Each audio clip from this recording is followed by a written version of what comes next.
The blood test. Yeah! Ha! Ho! Here! Hi, Tom Thomas. Huh? What are you, fighting with flies? No. Dad signed me up for a class. I'm starting to learn martial arts. Are you gonna fight like in the movies? What do you mean? I'm gonna star in the movies. I'm gonna play a superhero. Yeah! Ah! He'd be a great windmill for sure.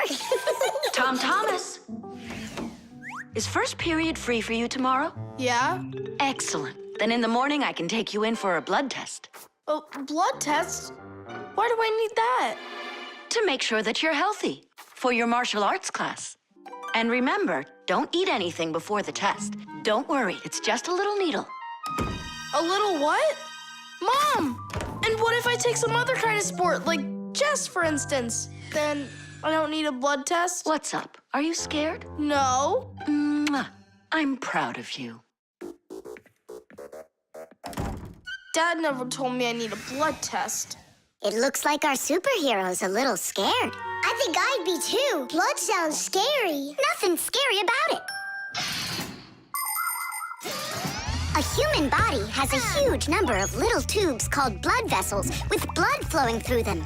The blood carries oxygen and nutrients to the cells, takes away carbon dioxide from them, and protects them from harmful microbes.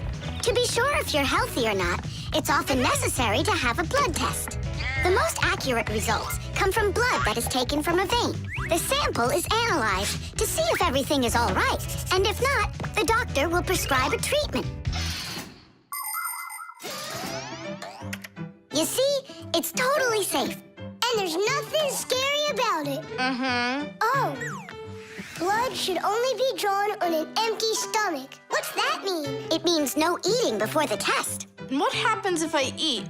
Well, then they won't take any blood from you. That's an idea. What's an idea? I got no idea. Okay, good night. You're really not scared at all? Mm-mm. For some reason, I don't believe him.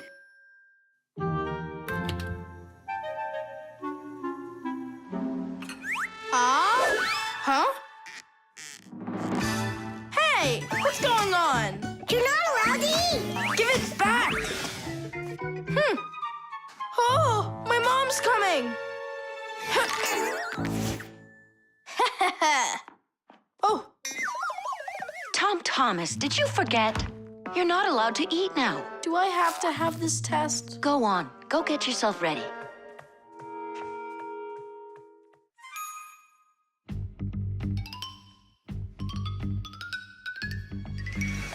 Are you trying to run away? Shh. I thought you wanted to be a superhero. You're being nothing but a coward. I'm not a coward. You are. I'm not. You're acting like one. Anyhow, I'm not going there. Don't even think about it. Nolik, help! Ah! Ready to go? All right, Tom Thomas, get up. It's time. Well, thanks a lot. And from now on, we're not friends.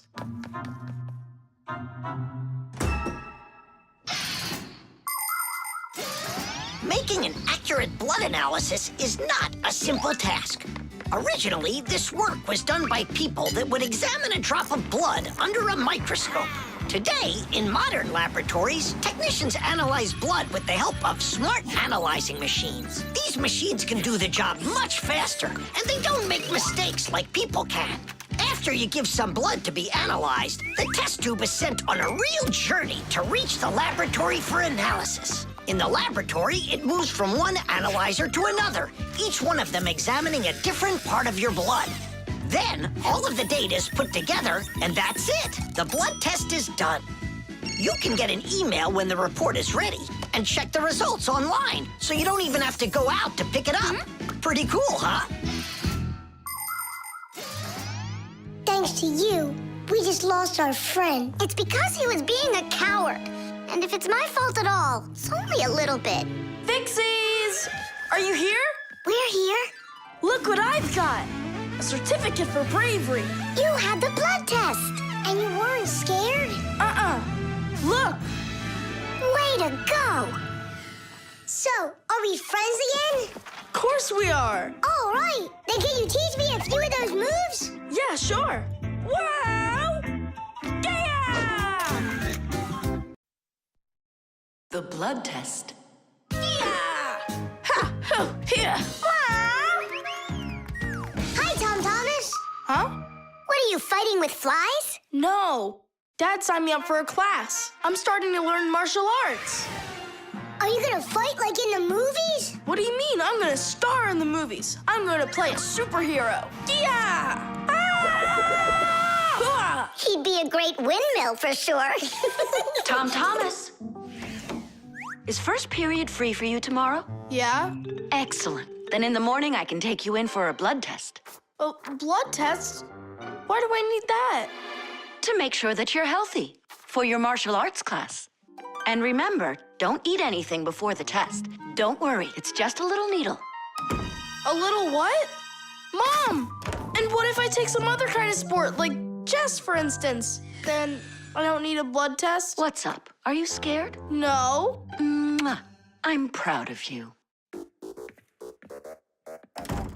Dad never told me I need a blood test. It looks like our superhero's a little scared. I think I'd be too. Blood sounds scary. Nothing scary about it. A human body has a huge number of little tubes called blood vessels with blood flowing through them. The blood carries oxygen and nutrients to the cells, takes away carbon dioxide from them, and protects them from harmful microbes. To be sure if you're healthy or not, it's often necessary to have a blood test. The most accurate results come from blood that is taken from a vein. The sample is analyzed to see if everything is all right, and if not, the doctor will prescribe a treatment. You see, it's totally safe. And there's nothing scary about it. Mm-hmm. Oh, blood should only be drawn on an empty stomach. What's that mean? It means no eating before the test. And what happens if I eat? Well, then they won't take any blood from you. That's an idea. What's an idea? I got no idea. Okay, good night. You're really not scared at all? Mm-mm. For some reason, I don't believe him.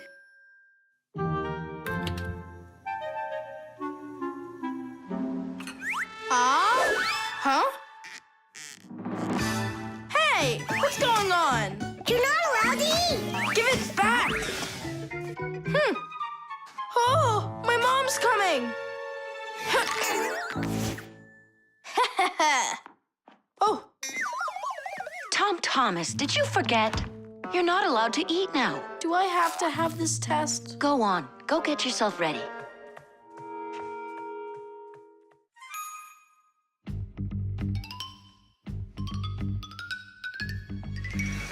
Are you trying to run away? I thought you wanted to be a superhero. You're being nothing but a coward. I'm not a coward. You are. I'm not. You're acting like one. Anyhow, I'm not going there. Don't even think about it. Nolik, help! Ah! Ready to go? All right, Tom Thomas, get up. It's time. Well, thanks a lot. And from now on, we're not friends.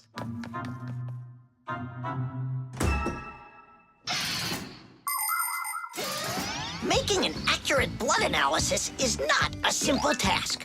Originally, this work was done by people that would examine a drop of blood under a microscope. Today, in modern laboratories, technicians analyze blood with the help of smart analyzing machines. These machines can do the job much faster, and they don't make mistakes like people can.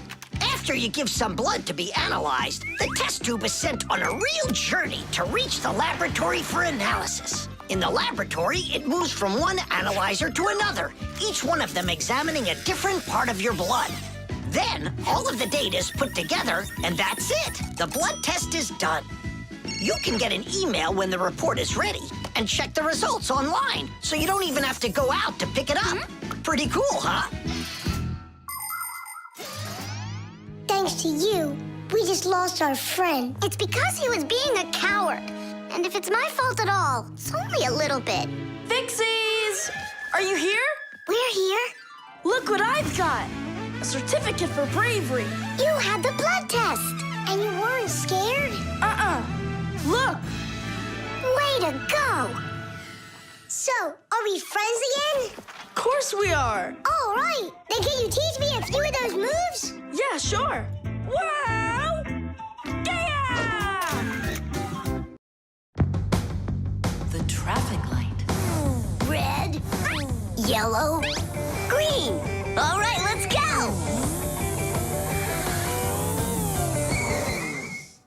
Thomas, why did we stop? There's a crosswalk. When there are lines like that, you have to let pedestrians cross. Go on. Thanks. Have a good trip.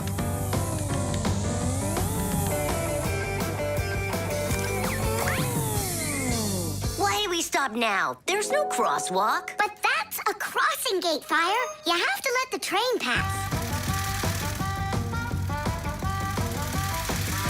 Wow, that is cool. Hi there, Nolik. Come on down. Check out this traffic light. It's new. Is that a real traffic light? Wonderful, isn't it? Yeah, it looks awesome. Nolik, where are you going? Stop! Stop the car! Oh! Oof. Did you lose your mind? What were you doing, huh? I wanted to see what a cool traffic light it is. What? And my dad just got this for me today. Now look at it. You were supposed to let me cross. You ran into the street when the light was red. A traffic light is a street lamp that sends multicolored signals to vehicles and pedestrians so they don't get in each other's way when they're on the road. When the light is red, it means stop. You must stay where you are. A yellow light tells drivers, caution, prepare to stop. You are only allowed to start crossing the street after the traffic light changes to the color green. And even then, it's important to remember, look both ways before crossing. Got it? You can only cross on green, Nolik. Even really little kids know that. But the light was green. No, it was red. No, green. It was red. It was green, I swear. Maybe you're colorblind or something. Yeah, possibly. What does it mean if you're colorblind? It means you can't tell colors apart. So you don't know which one's red and which one's green. That's what I am. Right. You never mixed up colors before this. Okay. What color is that nightstand over there? It's red. And the plane up there? Oh, that's green. How about me, huh? What color am I? Greenish, bluish, brownish, gray.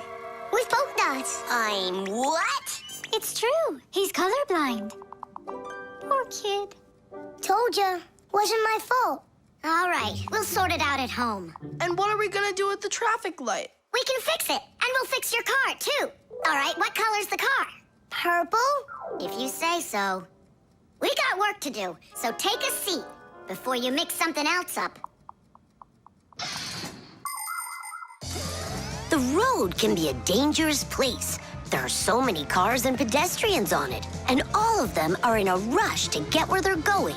But be careful. Even if a driver notices a pedestrian on the road and brakes, it can still take quite some distance before the car comes to a complete stop. To avoid disaster, have respect for one another. If you need to cross the street, go to the nearest traffic light, crosswalk, or sign with a pedestrian on it. While you're still on the sidewalk, look to your left and then to your right, and see how far away any cars, motorcycles, or bicycles are. If they're close, then just stay where you are. If the driver is responsible and polite, he will stop for you if he sees you from a distance. If you want to make yourself more visible when it's dark, attach safety reflectors to your clothes, and then it will be safe for everyone on the road.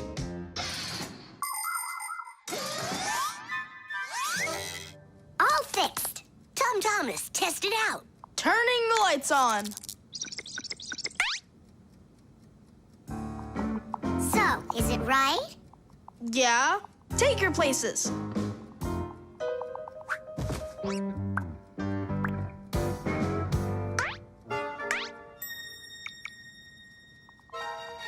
All right, let's cross. Ready, set, go! Stop! You got everything mixed up. The light is green in all directions. Ah! The game is up. You aren't colorblind, Nolik. You know what you are? You're a feigner. Me? Mm-hmm. Mm-hmm. Well, yeah. I got a little of it right in here. And once in a while it goes up here. What's a feigner anyway? The pencil. Well done, Tom Thomas. Your mom's birthday's today and you're still sleeping. Hey, what's that? It's a drawing, a portrait of his mom. In my opinion, this mom doesn't look very much like Tom Thomas's mom. Maybe he didn't get to finish the picture yet. He was tired and passed out. This is not good. We gotta do something. Ah, we can help him. The pencil's right here. A pencil has lead inside. It's the lead that makes the drawing. Only lead doesn't grow on trees.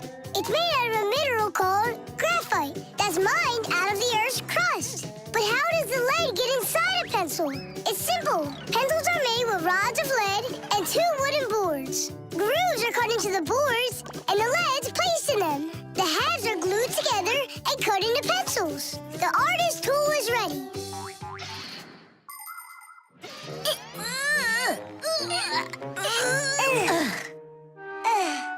This isn't gonna work. Oh, give me a place to stand, and I shall move the pencil through the air.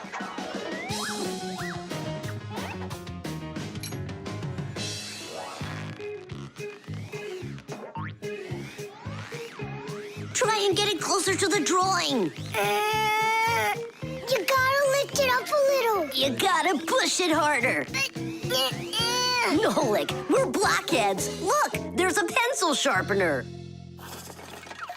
A piece of lead. That's all we need. All right, let's check out how it was done by the old schoolers. By the great masters, like us. Yeah, she could use a little more hair. And a hat, too. And a bow around her neck. Beautiful. And your sock has gotta be in there. Yeah, let's keep drawing.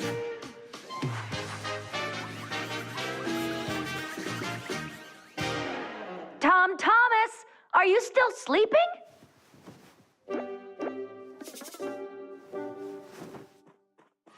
Fixies? No need to thank us. Where is my drawing? What have you done to it? If Mom sees this piece of art you created, she'll go and faint. I know it. From happiness, right? Fright's more like it. Does that look like my mom? Well then give it to your dad. Your dad won't faint, I know it. But it's my mom's birthday, not my dad's. You gotta be kidding me.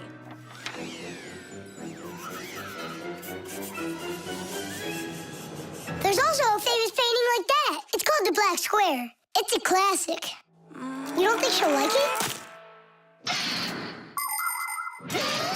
People want to remember the highlights of their lives. And so they take photos of nature, of their families, of themselves, even of the food they eat. People have been doing this even before the invention of photography, by drawing. An artist might draw the sun, a river, some apple trees, and soon he's made a landscape. And if the apples aren't on trees, but on a plate next to a vase, cup, or basket, then a still life is what it's called. If a person's in the center, then it's called a portrait. And when artists make pictures of themselves, it's called a self-portrait. Of course, it's easier for us to take a quick photo of things we pass along the way. But just like the old masters, we put a piece of our souls into our drawings. And if you draw more often, you'll see it for yourself. I promise you that. Maybe you could just give her one of your older drawings. Maybe you should just erase the mess you made of this one. That could work. Erasing's gotta Whatever. There's no way you can make it worse. Hey, I think I know a way you can fix it. You can use the eraser for drawing. A portrait.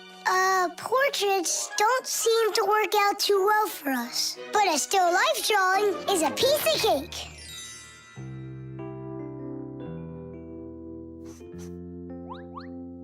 Super! Uh-huh. Pretty good, right? Tom Thomas, everything's on the table for breakfast. Mom, happy birthday. I drew this present for you. Thank you, Tom Thomas. What a lovely still life, so unusual. I tried really hard. We'll hang it up on the wall. Now, let's go eat. What would Tom Thomas have done without us? Yeah, whenever you get into a jam, your real friends will always show up to rescue you. The pencil. Well done, Tom Thomas. Your mom's birthday's today and you're still sleeping. Hey, what's that? It's a drawing, a portrait of his mom. In my opinion, this mom doesn't look very much like Tom Thomas's mom. Maybe he didn't get to finish the picture yet. He was tired and passed out. This is not good. We gotta do something. Ah, we can help him. The pencil's right here. A pencil has lead inside. It's the lead that makes the drawing. Only lead doesn't grow on trees. It's made out of a mineral called graphite that's mined out of the Earth's crust. But how does the lead get inside a pencil? It's simple. Pencils are made with rods of lead and 2 wooden boards. Grooves are cut into the boards, and the lead's placed in them. The halves are glued together and cut into pencils. The artist's tool is ready.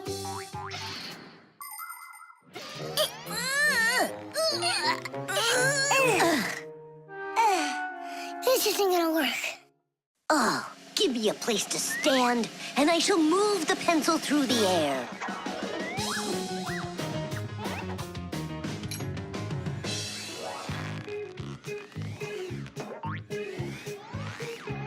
Try and get it closer to the drawing. You gotta lift it up a little. You gotta push it harder. Nolik, we're blockheads. Look, there's a pencil sharpener. A piece of lead. That's all we need. All right, let's check out how it was done by the old schoolers. By the great masters, like us. Yeah, she could use a little more hair. And a hat, too. And a bow around her neck. Beautiful. And your sock has gotta be in there. Yeah, let's keep drawing.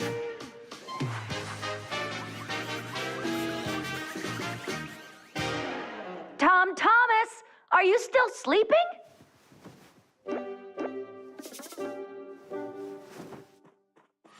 Fixies? No need to thank us. Where is my drawing? What have you done to it? If Mom sees this piece of art you created, she'll go and faint. I know it. From happiness, right? Fright's more like it. Does that look like my mom? Well then, give it to your dad. Your dad won't faint. I know it. But it's my mom's birthday, not my dad's. You gotta be kidding me.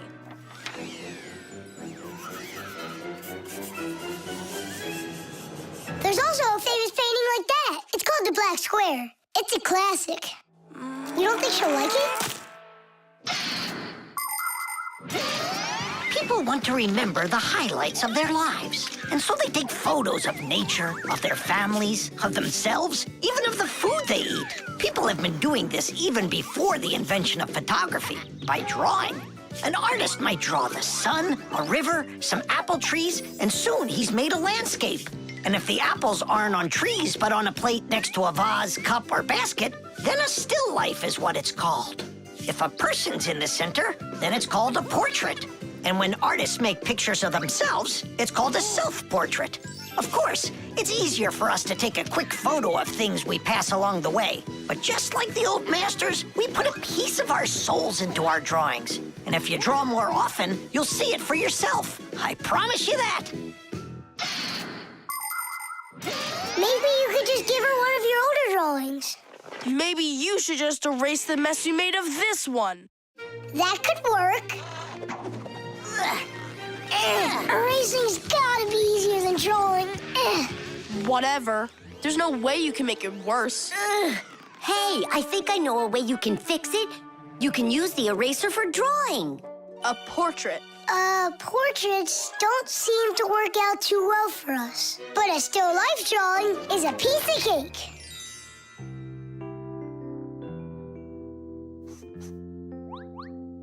Super! Uh-huh. Pretty good, right? Tom Thomas, everything's on the table for breakfast. Mom, happy birthday. I drew this present for you. Thank you, Tom Thomas. What a lovely still life, so unusual. I tried really hard. We'll hang it up on the wall. Now, let's go eat. What would Tom Thomas have done without us? Yeah, whenever you get into a jam, your real friends will always show up to rescue you. The masquerade. So, Tom Thomas, did you choose a costume for the New Year's party? Not yet. These are no good. I've been a pirate. How about a vampire? Did that. And a knight? Mm-hmm. This year, I want to do something that's original. And what if... I know what! You can go dressed as me, as Nolik! Perfect! No one's ever gone as a Fixie, ever! Long, long ago, people would put on masks and dance in order to scare away evil spirits.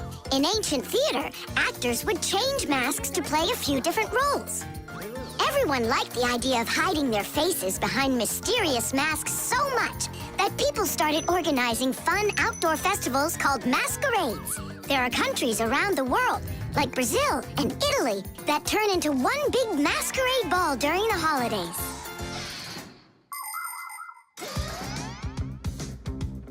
Hey there, what are you making? A costume for a masquerade! Can you guess who I'm going as? Yeah, but why does it have to be Nolik? Because I came up with it. Fired be a much cooler costume. That's not true. Stop arguing. I can go dressed up as you and you. Now we're talking. Smart Fixies wear glasses. Your glasses are too small to even fit on his finger. They don't make glasses just like yours. What a cute Fixie. Splendid. Not bad. Only if I were you, I'd add a backpack to your costume. Any Fixie who's fashionable is wearing it. And maybe add my curls to it, please? If you don't, then our feelings will be hurt.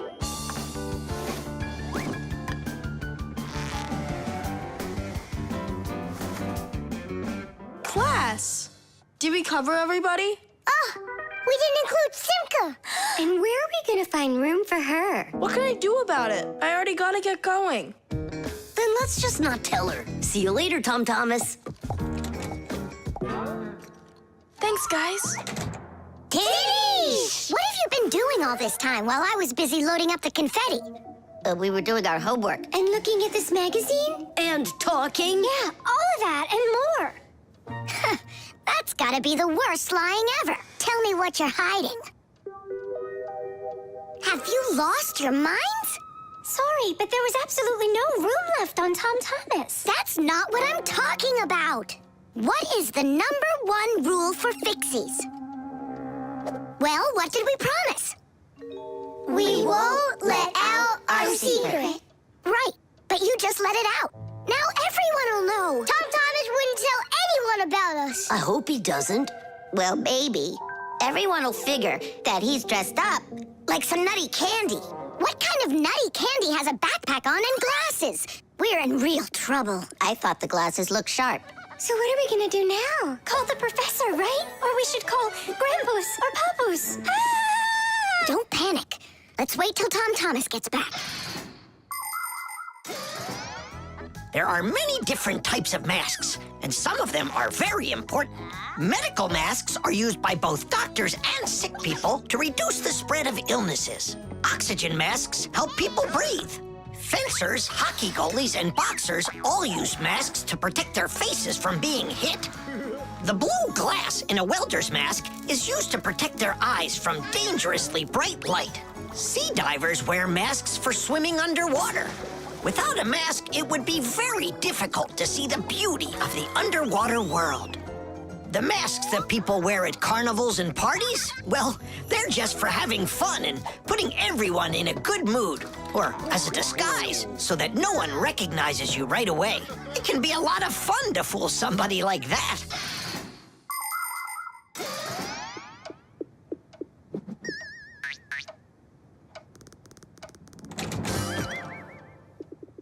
So how was it? It was great. They had a contest for costumes, and I won. Hooray, that's all. Say bye to us. I hope you won't be upset, guys, but I couldn't tell anyone that I was a Fixie. Here's all I could think of. Grand prize for best costume, robotic toucan. Hey, come on! Do you think we look like toucans? Yeah? Yeah. Yeah. All right there, Fixie toucans. We've got work to do. Oops. Happy New Year. The frying pan. Woohoo! Can you do this? Easy. How about this? And voila! I could be on skates and still do it. If I was on skates, I could jump 10 times in a row. Well, I could do 100 with my eyes shut. Then let's see 'em. There's no skating rink. There will be What will there be? a skating rink Where? in the frying pan. Uh-oh. All right, my bragging buddies, go get your skates. Fixies love playing sports. You might find Fixie adults working out with weights, or maybe working on a gymnastics routine. Fixie kids love having Fixie board contests, or taking part in parkour competitions, where they have to run, jump, and hop over all sorts of obstacles. These kinds of competitions usually take place inside of sophisticated appliances.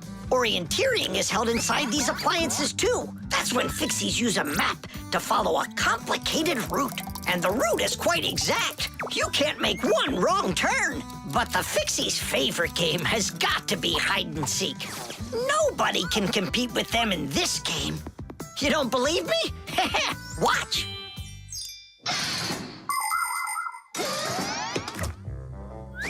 The rink is frozen. So, who's first? Nolik, come on.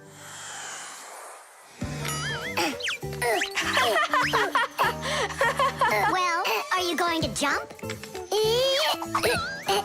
Wow, class. And that's all? Not at all. Nolik, Nolik, Nolik, He's not Nolik. gonna make it. Too short a start. I can't do anymore because I'm injured. Sure. Say no more, Mr. Braggart.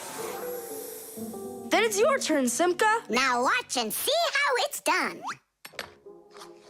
La la la la la la la la. Oh, wow. Nolik, you never had a chance. La la la la la la la la la.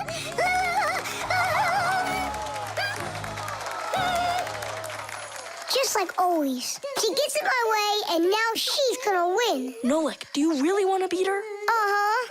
You see the salt? What? You think we should cook her? Of course not. But if we put some salt on the ice, it'll melt. Simka, didn't you say that you were gonna skate with your eyes closed? Piece of cake. What? Can't do it? Watch and learn.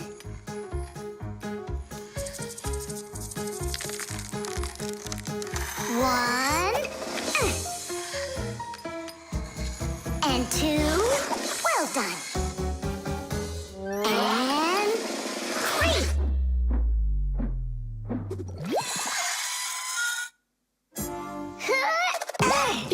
Hey, this is salt. That wasn't fair, guys. You wouldn't have done 100 jumps anyway. Let's start the contest all over again, but this time we play by the rules. Oh, look, there's a scratch in the pan. What? What a disaster! You can cook just about anything in a frying pan. Meat, fish, vegetables. In order to stop food from sticking to the pan, modern frying pans are covered with a non-stick coating like Teflon. You can cook in these pans without even using oil, and they're easy to clean. But you have to treat this kind of kitchenware very carefully.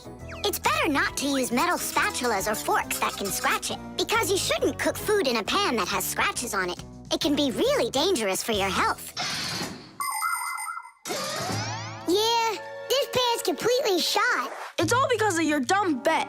It's all because someone was cheating. Mom's back. Please, Simka, help me out, will ya? I'll give you any wish you want. Or 3. No, 5. 5? I can help you. If you guys jump up and down 100 times on one leg. We could do 200. Tom Thomas, what do you say we make those crepes?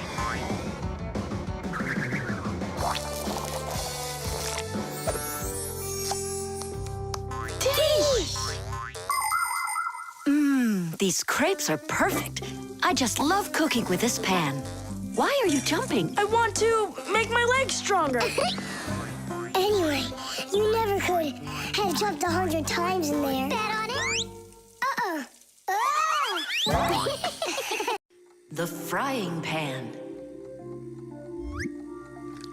Woohoo! Can you do this? Easy! How about this? And voila! I could be on skates and still do it. If I was on skates, I could jump 10 times in a row. Well, I could do 100 with my eyes shut. Then let's see 'em. There's no skating rink. There will be. What will there be? A skating rink. Where? In the frying pan. Uh-oh. All right, my bragging buddies. Go get your skates. Fixies love playing sports. You might find Fixie adults working out with weights, or maybe working on a gymnastics routine. Fixie kids love having Fixie board contests, or taking part in parkour competitions, where they have to run, jump, and hop over all sorts of obstacles. These kinds of competitions usually take place inside of sophisticated appliances. Orienteering is held inside these appliances, too. That's when Fixies use a map to follow a complicated route. And the route is quite exact. You can't make one wrong turn. But the Fixies' favorite game has got to be hide and seek. Nobody can compete with them in this game. You don't believe me? Watch.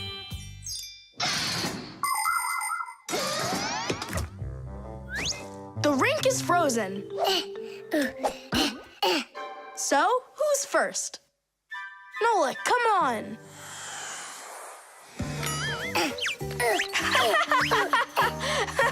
Well, are you going to jump? Wow, class. And that's all? Not at all. Nolik, Nolik, Nolik, Not Nolik. gonna make it. Too short a start. I can't do anymore because I'm injured. Sure. Say no more, Mr. Braggart. Then it's your turn, Simka. Now watch and see how it's done. La la la la la la la. Oh, wow. Nolik, you never had a chance.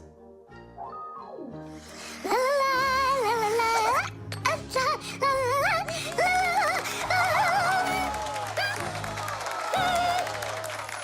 Just like always. She gets in my way, and now she's gonna win. Nolik, do you really want to beat her? Uh-huh.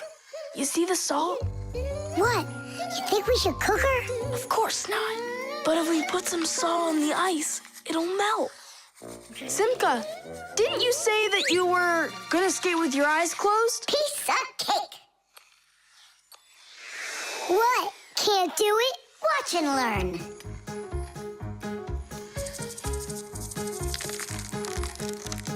One.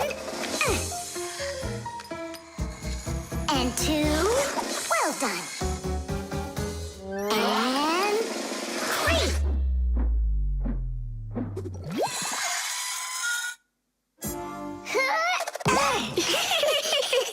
Hey, this is salt. That wasn't fair, guys. You wouldn't have done 100 jumps anyway. Let's start the contest all over again, but this time we play by the rules. Oh, look, there's a scratch in the pan. What? What a disaster! You can cook just about anything in a frying pan. Meat, fish, vegetables. In order to stop food from sticking to the pan, modern frying pans are covered with a non-stick coating like Teflon. You can cook in these pans without even using oil, and they're easy to clean. But you have to treat this kind of kitchenware very carefully. It's better not to use metal spatulas or forks that can scratch it, because you shouldn't cook food in a pan that has scratches on it. It can be really dangerous for your health. Yeah, this pan's completely shot. It's all because of your dumb bet. It's all because someone was cheating. Mom's back. Please, Simka, help me out, will ya? I'll give you any wish you want. Or 3. No, 5. 5. I can help you. If you guys jump up and down 100 times on one leg. We could do 200. Tom Thomas, what do you say we make those crepes?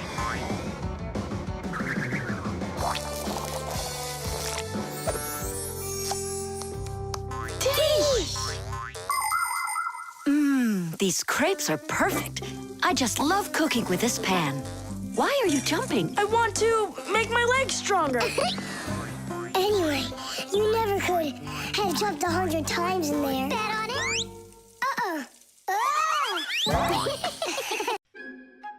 The coffee maker. Tadish! Hi there, Tom Thomas. Are you ready for school? Uh-huh. And you? I'm helping Marcia today for school. 3 more patients? How in the world can I do it all? I have that new equipment being delivered, and I'm leading this week's case presentations. Oh well, somehow I'll have to figure out how to do it. Good morning. Yeah, just great, huh?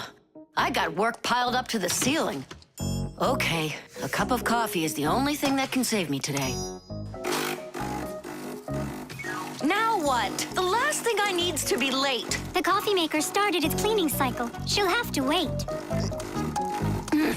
What's the problem? Why don't you work? Are you going to work or what? Oh, the poor coffee maker. Tom Thomas's poor mother. That's enough! Work already! What is going on today? Hey, Mom, come on. Let me give it a try. I can't take any more of this. We've got to help her. I really hope nothing broke in there. Don't worry, we'll get it working. Just distract your mom. Mom, and what if the coffee maker just started working again right now? Would that save your day, you think? Early coffee makers would do nothing more than heat up the water and force it through the ground coffee. Today's generation of devices are often called coffee machines. They can do so much more and even remove the mineral deposits themselves. These machines can make your coffee any strength and add milk and sugar if that's how you like it. And most conveniently, they can grind the coffee beans right before brewing. Just press the button and the fresh cup of coffee is ready. And that aroma. The main thing with any coffee maker is to be nice to it. Then you just give it some time, and it starts working by itself. That is just absurd. Restarting it is the first step. Simka, get over there and open and close that contact.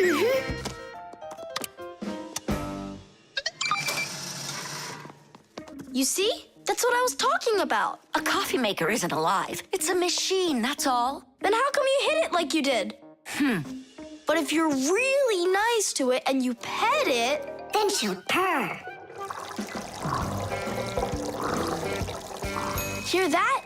It liked that a lot. Coffee maker, blink to us when you're ready to start working. Turn on the display.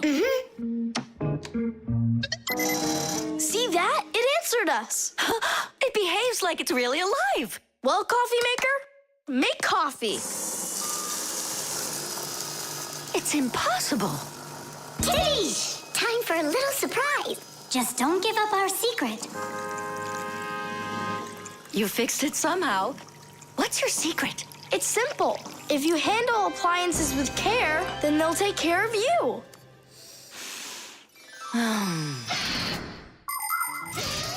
The magic taste of coffee was first appreciated in Arabia, and that's why the most well-known variety of coffee is called Arabica. Coffee trees grow throughout the world in mountain regions where the weather is warm and humid. The branches of coffee trees get covered with coffee berries. But to make the coffee drink, we don't need the berries, just the seeds inside. After the coffee beans are roasted and then ground, hot water is added. Different cultures serve coffee differently. Some serve it hot, some cold. With sugar, with milk, with ice cream, with cinnamon, with ginger, and even with salt and pepper. They say that coffee gives people energy and helps them from feeling tired. But it's important not to drink too much.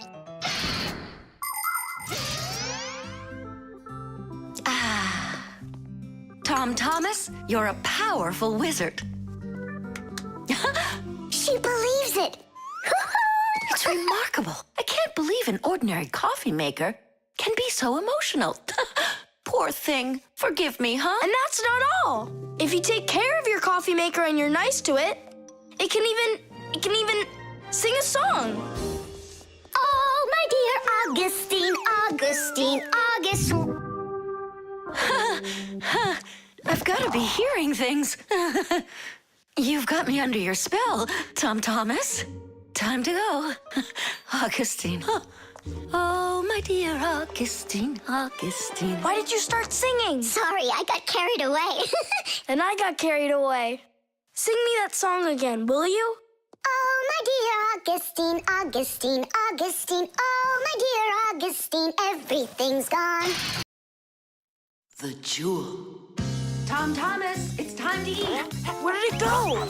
Chusaka, did you see this tiny little... I can't believe now I'm asking a dog. Tom Thomas, are you looking for us? Hey, Fixies, maybe you can help me. One of these stones is missing. And so? And so, this pin is very valuable. And so's the stone. If I don't find the stone soon, it's gonna be the end. Honey, your lunch is getting cold. There's no reason to panic. Your precious stone will be found. Wait a sec. Can stones really be precious? Of course they can. Gemstones are the most rare and beautiful of all stones, but it's not easy to find them. Diamonds, emeralds, rubies, sapphires, people find them underground and inside of mountains. Brave divers go to the bottom of the sea to find pearls. People have performed heroic acts and committed daring crimes to get these precious jewels. The magical shine of gems can both enchant and ruin. Remember, only gems acquired honestly bring happiness.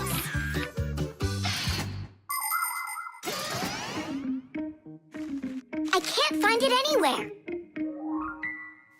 Maybe Chusaka took it. She saw that it was valuable and...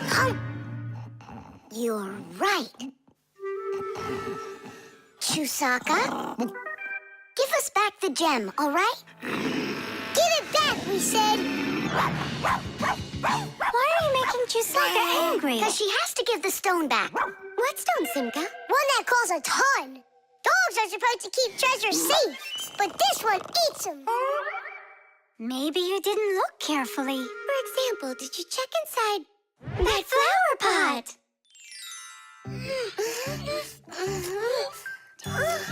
This digging's just a waste. How could it end up in here? Because I know this is where we left it. Oh, is that so?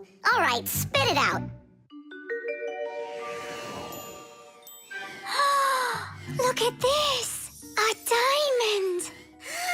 This will look absolutely perfect on my back-a-mat. But I was the one that found it. It would look perfect on mine, too. Let's bring our back-a-mats and try it on them. We'll put it here for safekeeping. Well, who could have taken it? We still need to check inside of Chusaka. You gotta be joking. She'll eat you up. Where are you going, huh? Inside Chusaka to get the stone out. No, don't, please. I'm ready to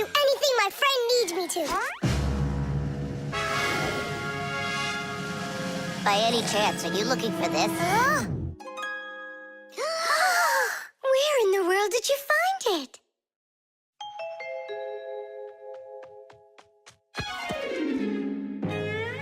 I found a buried diamond. It looks like a diamond, but to be sure, we'll have to conduct a test. A raw diamond looks like an ordinary stone, but after cutting and polishing each of its facets, that special stone transforms into a rare and very expensive jewel that can adorn a necklace, a crown, or a museum's display case.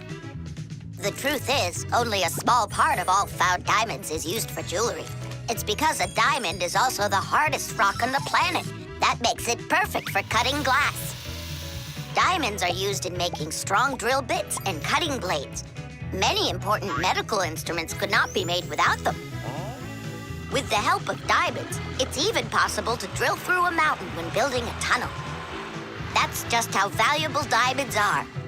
They can cut a pipe and go well with a dress.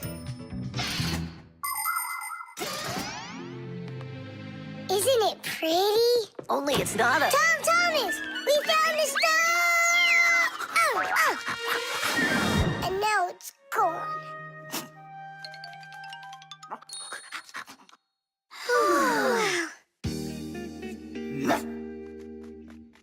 Chusaka did great!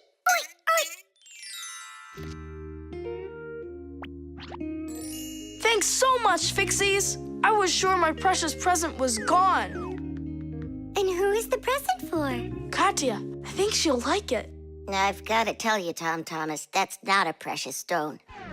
You got nothing but glass there. I know. But it doesn't matter. What? I was risking my life for the sake of a piece of glass? First, it was for the sake of your friend. And second, the cost of the gift doesn't matter. It's only the thought that counts. The rock. Tom Thomas is back! Hooray! So, how was your camping trip? Super! You've got to check out what I found. Rocks? That's just half of it. Wow, is that a screw? It looks kind of strange. Because it got petrified millions of years ago. Screws weren't around then. They came much later. And how do we know that? It could be the first one discovered. And maybe it's not just some screw. Know what I'm saying? Are you saying that we might be looking at a Fixie? Fixies believe that their ancestors came into being not that long ago, right when humans started inventing complicated devices. But what if that's not true? Maybe millions of years ago, before the dinosaurs, there were a different kind of Fixies that inhabited the Earth. And maybe there were people then, too. And Fixies weren't hiding from them. They were friends who they helped with everything. Together, they used to create inventions, construct buildings, and make scientific discoveries. But then there was some horrible catastrophe, and this whole civilization disappeared. And what if someday scientists find traces of that civilization? Then ancient Fixies will be discovered as well. That would be so cool. My imagination ran away with me. You're right. He could be our great-great-grandpoos. Or a great-great-grandmas. Do you think maybe we could bring it back to life? We could screw it in somewhere. You get energy from electricity, right? What an idea! But what if our great-great gets super scared because everything is different?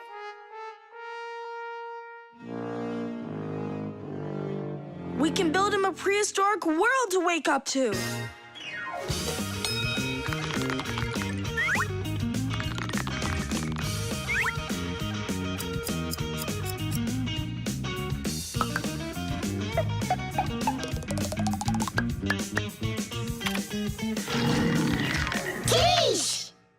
Time to bring him back to life. And you, Tom Thomas, disguise yourself.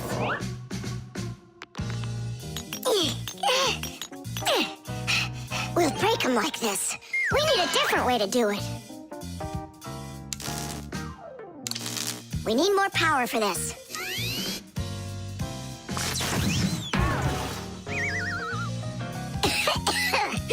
There wasn't any electricity back then. That's why shocking him won't work. Oh, our great ancestor, who came to us from an ancient home, be released from this stone. Be free! Why is it always so difficult with relatives? Wake up! Wake up! And what if...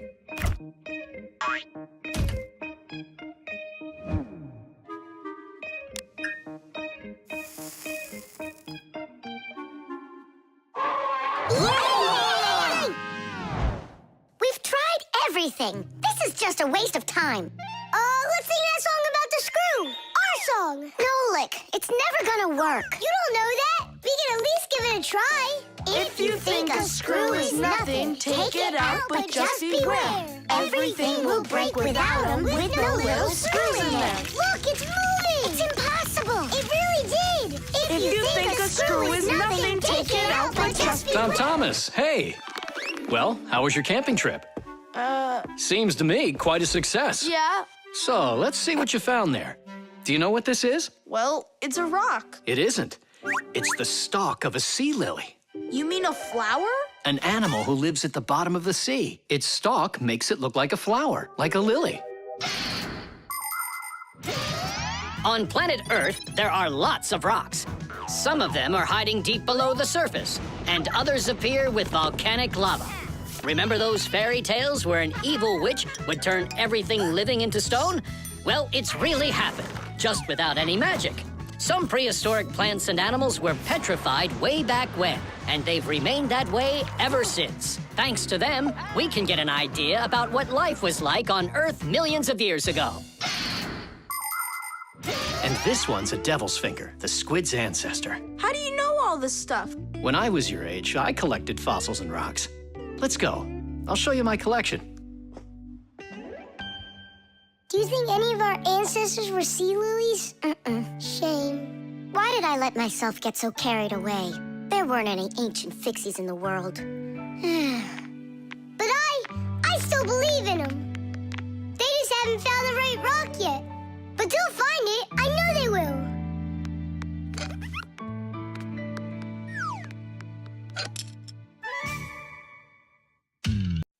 The heart. Where's my pack-a-mat? It's not here either. I think my head's got a screw loose. Oh! Tom Thomas, why are you throwing your stuff around? Oh, because I got a real problem. What is it? I can't decide which club I should pick. Johnny signed up for robotics, and Katya's gonna be in chess. You call that a problem? Go with Johnny. And why not Katya? Then go with chess. But they don't have robots. My mom told me I should listen to my heart. Do you know how to do that? I found it. See you. Gotta go. Nolik. Simka can tell you. She knows everything. The heart is the main pump of a living organism. It's a unique muscular organ with a multitude of blood vessels attached to it. The main function of the heart is to continuously move blood throughout the body. The human heart pumps about 6 liters of blood every minute, even though this pump is not that large. Make a fist. Your heart is about the same size as that. To make sure your heart stays healthy, you need to strengthen it with plenty of exercise and a healthy diet.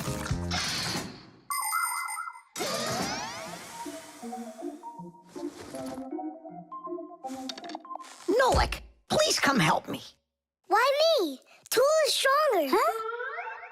Interesting. And do you know what is meant by the word heartlessness? Well, I think it's some kind of human illness. May I? Tula. Heartlessness is when a human or a fixie leaves someone who has a problem behind. Huh?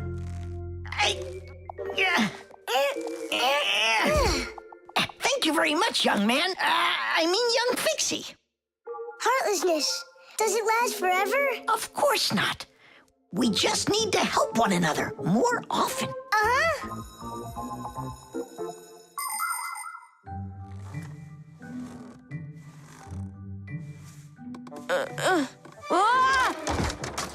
Tom Thomas, my friend. Here I am. How are you? How am I? Why do you care? Oh, by the way, I found out how you can listen to your heart. You need this tube. It's called a stethoscope. A stethoscope, but I don't have one. That's what I'm for. That thing is way too tiny. Ah, your mom must have one. Oh, yeah.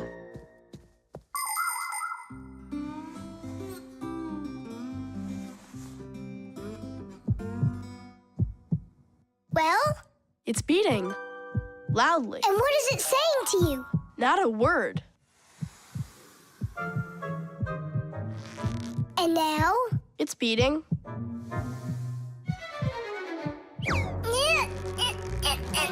Huh? What was that?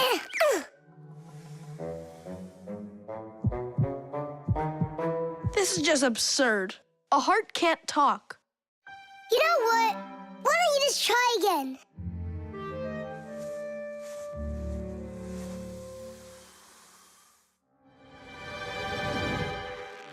Tom Thomas.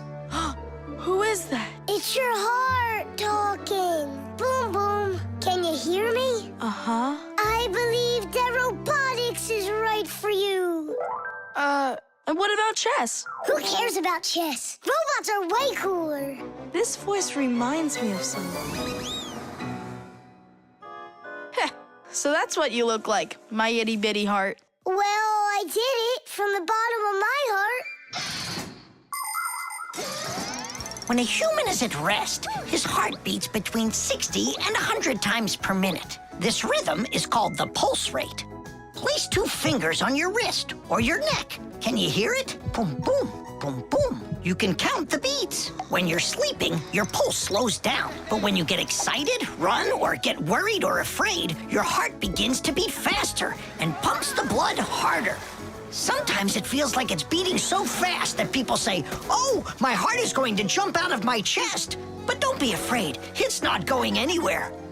And when people say, "Listen to your heart," they don't mean that your heart can talk. It means that you should trust yourself and listen to your feelings. And then you'll definitely find the answer you're looking for. Looks like at the end of the day, I'm heartless. I couldn't help my friend at all. Nolik, but you helped. You really did. I finally figured out which club I want to join. Robotics, like I told you? Not that. I want to learn medicine. Glue.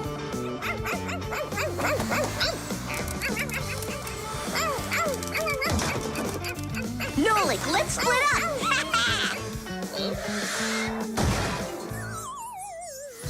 We're one cool team, am I right? Nah, Why not? we're the mega super duper coolest team on the planet! What do you say we do everything together and never ever fight with each other? All right. Children, if you look right here, you can see that the handle has broken off the professor's favorite mug. And it's our duty to fix it by gluing it back on. Here they are, the inseparable friends. Class, quiet down. Since the 2 of you were late today, why don't you go fly over to the warehouse for us and get the glue? Yes, sir. Yes, sir. They crack me up. Is there any glue left in there? Nolik, try jumping on the tube a little. Great, there's plenty. Our super duper team has done some super excellent work. What's going on? Our hands are stuck. We gotta pull. This glue is sticky. With the help of glue, you can stick almost anything together. Paper, plastic, glass, rubber, wood, and even metal. The reason that glue works is because everything, even an ordinary sheet of paper, has a rough surface. Just look at those pits and ridges. If we take 2 sheets of paper, fill those pits with glue, and press them together, the molecules of the glue will start joining with one another. After that, all that's left is for the glue to dry. Now what? How about we fly like this? Good idea. Everyone will laugh at how funny we are. Heads up, everybody. Mission complete. Well done. Take your places. And put your hands on your desk. We can't do that. We got glued together. It's all right. Come on over here. We don't want you to take our hands apart. We're sure this glue's gonna make our friendship stronger, right? You really think friendship can be measured like that? Jump!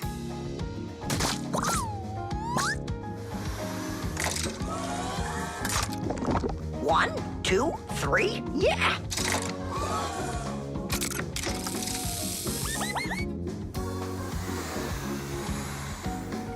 Tish! Tish!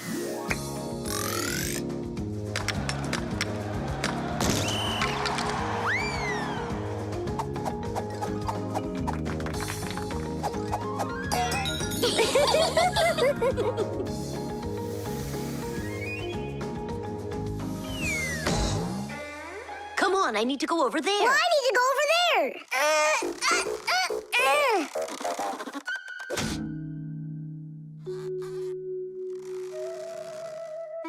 It's your fault we got into this mess. Mine? And who was the one that told me to jump? Enough! I'm done with your nonsense. From now on, you're not my friend. And you're not mine, all right?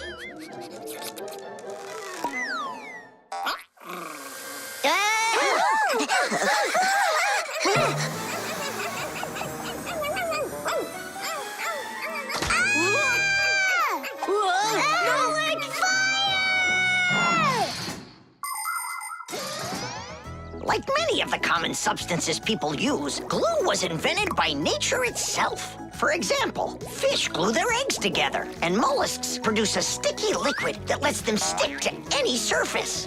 A spider smears glue on its web. A swift uses saliva to bind its nest, while caterpillars use their saliva to spin their cocoons. The sap from a pine or a birch tree is glue, and an egg's sticky whites can be used as a base for glue. But today, most of the glues that people use are made in factories. When working with glue, it's important to air out the room from harmful fumes and to follow all other safety instructions. And try not to get glued to anything. It might be very hard to tear yourself away from it. Nolik, hang on!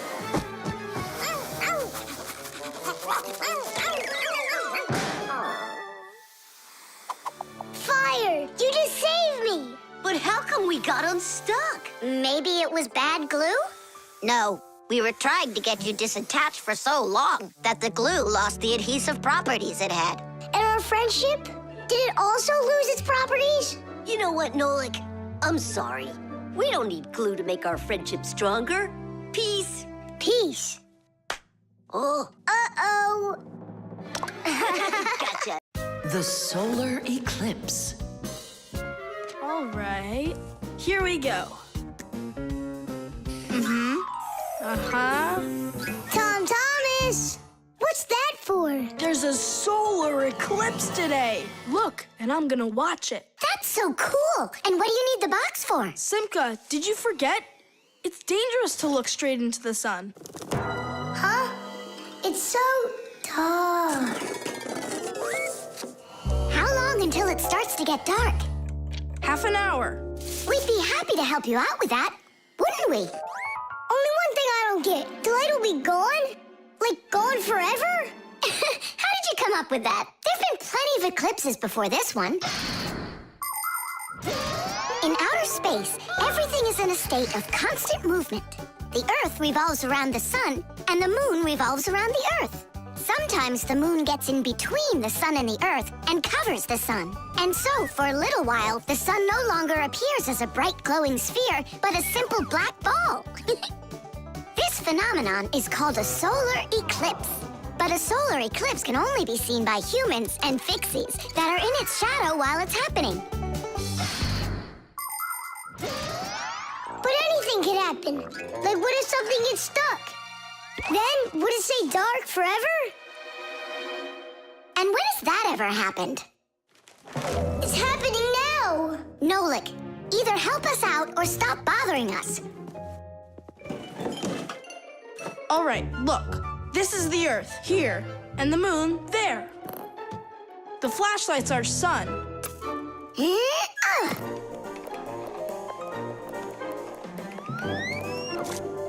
see? The moon's shadow falls on the Earth. And now watch. When the moon starts to go, the light comes back. Did it get stuck? Just like I said, the end is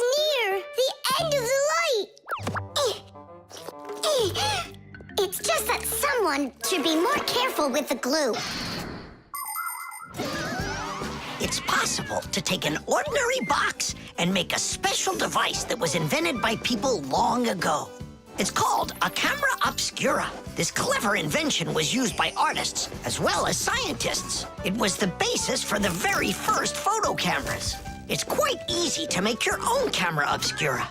Cut out a small square on one side of a box, cover it with aluminum foil, and poke a little hole in the center of it. Put a sheet of paper on the opposite side. The light will pass through the hole and shine through the darkness. And on that screen, you'll see the eclipse, only it will appear upside down. To see it, you'll need to look at it from above, but make sure not to let extra light in. Beautiful. And remember to be careful with those scissors. But don't you understand that it's scary in the dark? And it's impossible to live in it? Don't be a coward. You glow in the dark. But what about Tom Thomas? Is he gonna have to walk like this?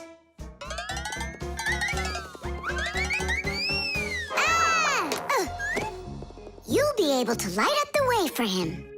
And if I run out of juice? I'll use my flashlight. And when the batteries run out? Relax, I'll find more. In the dark?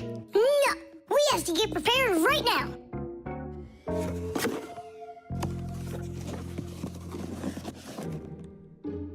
Can you see the sun? Uh-huh. 1 minute left. You ready? A minute? What? Hold on, I'm not ready yet. I'll get charged a little more. No, I need to get those batteries. 10 seconds. 9 seconds. 8 seconds. What should I do? 6. What should I do? 5. 4. 3. 2. Marcia! Here it goes. Whoa. It's totally beautiful. Nolik, come on out. You'll miss everything. It's amazing. Class, it's so awesome that we did this. Look, look. Now the sun's coming back out. Show it to me. It really didn't get stuck?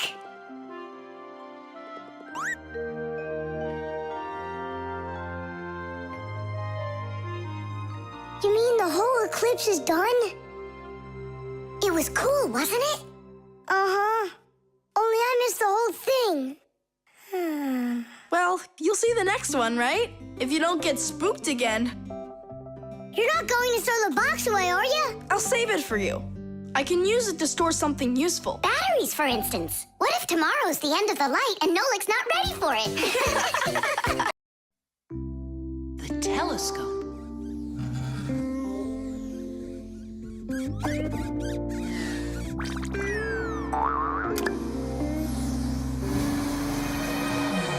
Ooh, Buggy. That was scary. Is Nolik with you? He said he was gonna help us out.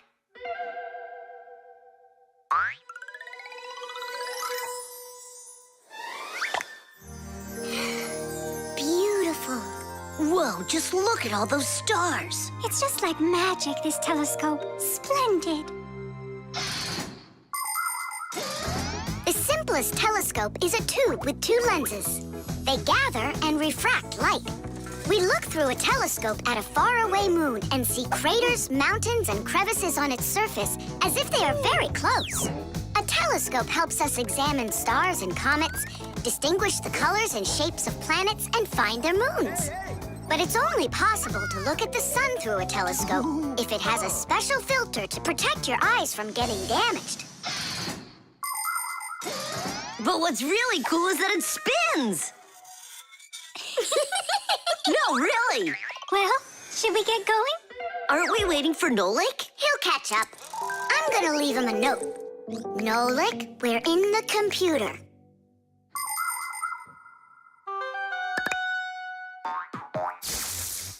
Hey! Here I am. Hello? Where is everybody? A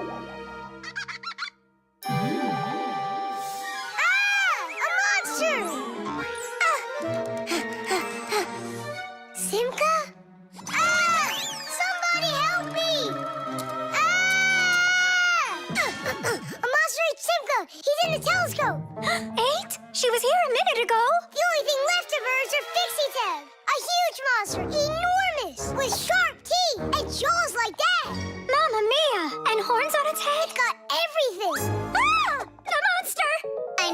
are, but what am I? What's all the screaming about? You aren't eaten. What do you mean, eaten? By the monster that was after you. The monster attacked fire. An unfortunate left turn. Fire, did it want to eat you? Who? The monster. It's enormous, with jaws like that. Yeah, and horns on its head. And what about tentacles? Oh, yeah. I think I know who that is. It's a Fixie eater. He's gonna eat us. But Fixie eaters, they don't exist. For real? It could be from another planet. This is our sun, and the Earth isn't the only planet revolving around it. But people couldn't even imagine that idea until the telescope was invented. Then astronomers could finally see how our solar system is organized. The closest planet to our sun is a small planet called Mercury. Then comes the planet Venus, then our Earth, then Mars, Jupiter, Saturn, Uranus, and Neptune, the furthest planet. Is it possible that life only exists on Earth? So far, not even living bacteria has been found on any of the other planets, let alone human life. But we'd like to believe that deep in space, someone is looking through a telescope, and just like us, dreaming of finding their outer space brethren.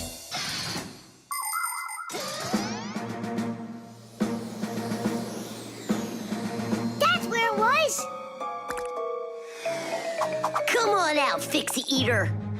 We're gonna need to use live bait. Where are you gonna get it from? It's me? Nolik, he knows you already. Don't be afraid. We won't let him hurt you. There's no way. Fixie eater, come out right now. Ah! I'm not afraid. I'm not afraid of you. Barely. Ah! Help me! Ah! Catching fire! I gotcha. It's Buggy. That's who you just caught. Then where's the Fixie eater? Did you see the monster? Look at those jaws. Just like the monster. Nolik, show us where you saw the Fixie eater. Up there. I saw him through the telescope. Buggy, could you please go up to that corner over there?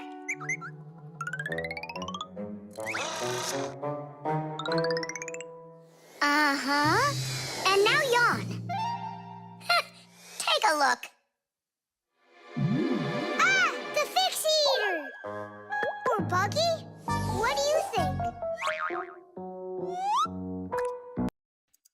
Plastic. Chug it! Go! Chug it! Go, Keep going! Faster! You can do it! Faster! Come on! Chug! Chug! Chug! You're almost there! Tidish, that was one fast time. If you could just keep up your training, you could beat the record! Yes, you're right. Time to take matters into our own hands. Please hold on. Tom Thomas, did you take out the trash? I didn't have time yet. Good. That's just what I wanted to hear. And that bottle on your desk, do you need it? That's great. Thanks. I've got 5 more of them. And this is only the beginning of our mission. Operation Rescue. What is your dad up to? Operation Rescue. Could be... Your dad might be a superhero! Do you think? Nolik, you're too funny for words. What's so funny about that? Who else would be taking part in rescue operations? And those bottles, you think he needs them for heroic deeds? Or maybe he decided that it's time to sort your plastic waste. Do what? Plastic is a durable and practical man-made material. Lots of useful things are made out of it. Packaging, toys, appliances, and even furniture. But you shouldn't just throw out things that are made of plastic. Nature can't digest it, and so all that plastic will leave the Earth covered with a thick layer of trash. To avoid that catastrophe, we all can help. Put plastic into specially marked containers, and then instead of harming the planet, it can be turned into something useful. No, that doesn't make any sense. Simka, superheroes do not collect trash. And we'll prove it. You'll see. Of course. It's our evolution. I mean, a revolution. Together, we'll save planet Earth. You're so lucky, Tom Thomas. Together we'll save planet Earth.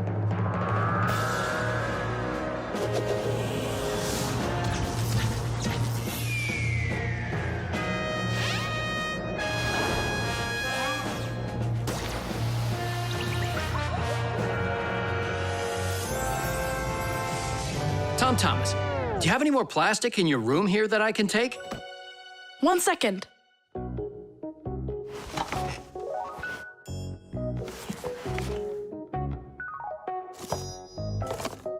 You still use those things.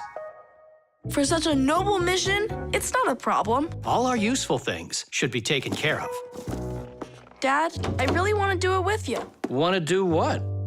What you're doing. You know, the operation. About saving the planet, like you said on the phone.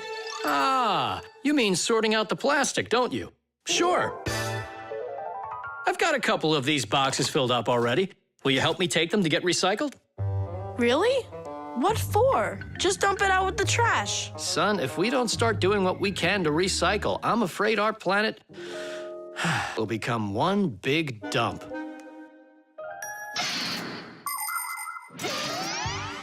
There's lots of stuff that humans just throw out that can be transformed into something totally different. For instance, an ordinary plastic bottle can be turned into a ballpoint pen, or a watch, or a chair, or dishes, or even some clothing. For example, there are some factories where old plastic is sorted, ground into pieces and cleaned, and then stretched into thread that can be used to make brand new clothing. Isn't that fantastic? But this is only possible if people learn to collect and dispose of unneeded bottles, bags, cups, and other plastic separately from the rest of their trash. Imagine how happy nature will be when the piles and piles of plastic disappear from our woods and from our seas. Let's take care of our planet together. I thought you were trying to rescue the planet, like a superhero. Actually, we are superheroes, and we're also a bit like magicians. Really? Give me a second. See this shirt here? It's made out of recycled plastic like that. Cool, right? No joke! So, you ready? Then it's time to go. Those lucky humans with their trash to sort, and we Fixies do all that we can to make appliances live longer. That way they don't get thrown away. And we should sort our trash as well. That's a good idea.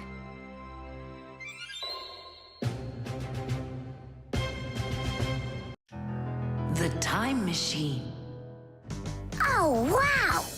What kind of device is that? Maybe an alarm clock? No, this is a time machine. Beep, beep, beep, beep, beep. Time machines, they don't exist. Whoa! What a shame. I learned that, studied that. Well done, Tula.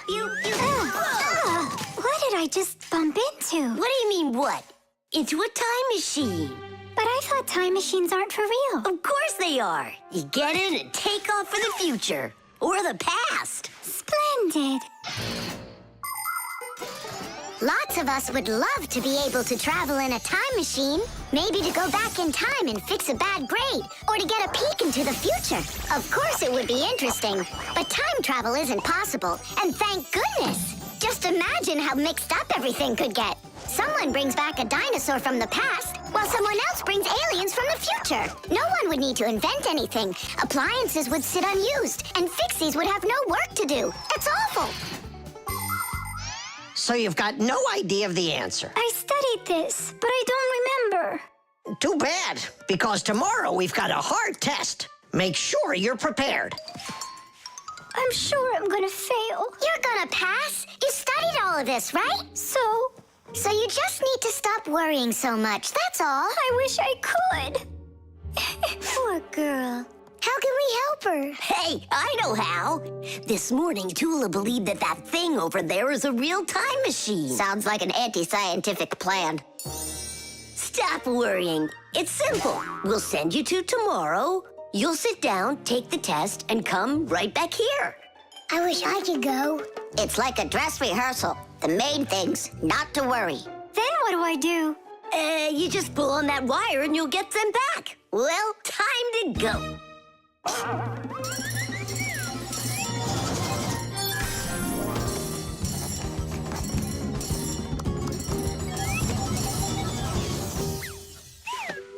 Wow, it's tomorrow. Hi there. Are you ready? Uh-huh. Grandpa's got sick, so I'll be giving you your tests. I'm scared. Don't worry, it's just a rehearsal. Well then, who had the best test? Congratulations, Tula! Oh, So cool. Awesome. that wasn't scary at all. Impressive. By the way, what's wrong with the professor? Grandpa's... You know, don't you? A bolt fell on his head. You dropped it, remember? I did? Yeah, yesterday. I'm not sure I like this future.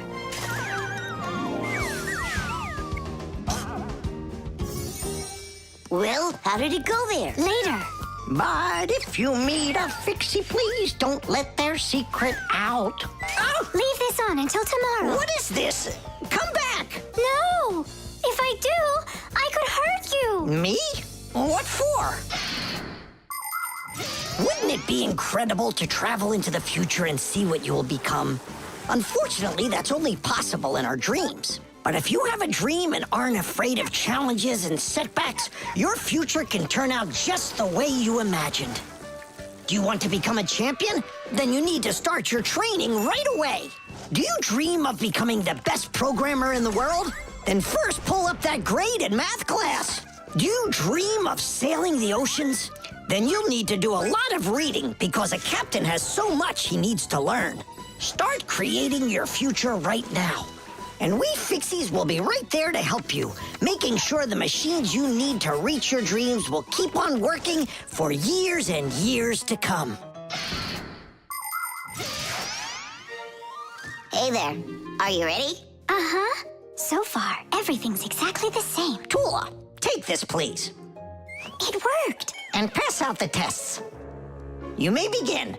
These questions are different. Who had the best test? Congratulations, Tula! What am I worried about? I know everything is going to be fine. Tish! Well then, all of your test results are great.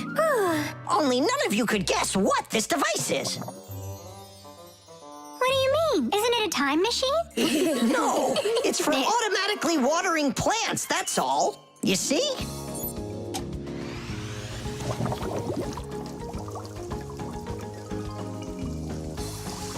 Cool, right? Wow, it's fantastic. So hang on. You guys tricked me? But you passed the test, right? Well, all right. Then I forgive you. The pyramid. Tom Thomas, can I open my eyes? Not yet. Hurry, will ya? That's it. I'm ready for the contest. Ta-da! Wait, that's a pastry! This is a pastry, Nolik, but this is an Egyptian pyramid. Oh, wow. Doesn't it look just like an anthill? Sure does. I remember when Grandpa's told us that inside of those is a labyrinth and a mummy of a sparrow. No, a pharaoh. The Egyptian pyramids are simply amazing ancient structures. The biggest one of them is the Great Pyramid of Cheops. It's more than 4,000 years old and over 100 meters tall, like a 40-story building. How it was possible to build such a giant way back then is still a mystery. There were no hoisting cranes in those days. Some people believe that the pyramids were built by aliens, but I have a feeling that they couldn't have been built without the Fixies' help. So, is there a labyrinth in there? Of course. Show me. You joking? I just put it together for the contest. No way I'm gonna break this apart. Hey, isn't that a way in? Where are you going? I'm just gonna look at the labyrinth. And the mummy. Mummy, what are you talking about? Well, which way now? Stop, you'll get lost. I won't get lost. So, I think I'll go this way. And then this way. Come back, Nolik. I was already here. And I was here. Oh. I did get lost. You were right. What? Hey there. Do you know where Nolik is? In there. He went mummy hunting, and he got lost. Mummy, whoa! A real one? Class. Don't! Nolik! Yoo-hoo! Are you in here? No! Then where? Who knows? Who builds labyrinths like this anyway? Hey, nobody asked you to go in my labyrinth. Who you talking to in there? Digit, Fire and Nolik are inside, and I need to go to school now. Nolik! Fire! Well, I, for one, have never gotten lost in a labyrinth because I know the rule for getting out. You need to always keep your hand on the wall. I can find them for you. Where are you guys? Over here!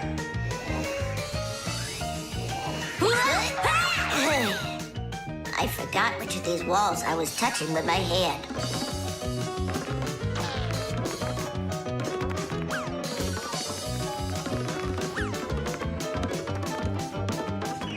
Did you find him? No, and I got myself completely lost in here. Thomas, you've got school today, don't you? Yeah, I do. Only I got a pyramid full of Fixies. It's like an anthill. Mm-hmm. The first one wanted to go mummy hunting. The second one went looking for the first one. And the third for both. We're lost in here! And I've got school to get to. Wait, maybe you could just try to shake them out. Good idea. I was joking. You have string? Watch. This way you don't get lost.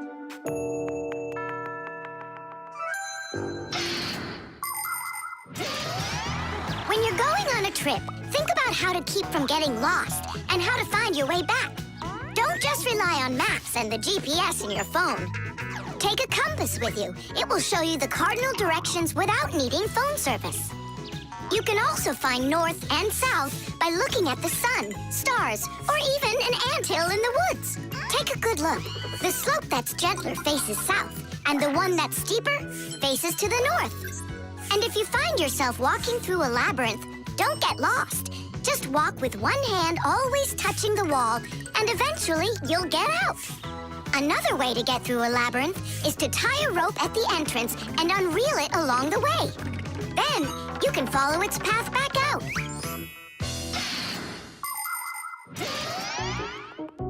Here's the first one, and the second. And Nolik? A mummy! Is it alive? It's me, Nolik. But I couldn't find yours. That's because there's none in there. What? You mean I got lost in there for nothing? You were in such a hurry, you didn't listen to what I said. But without a mummy, how can you win? Oh, then maybe you could be my mummy. No, thank you.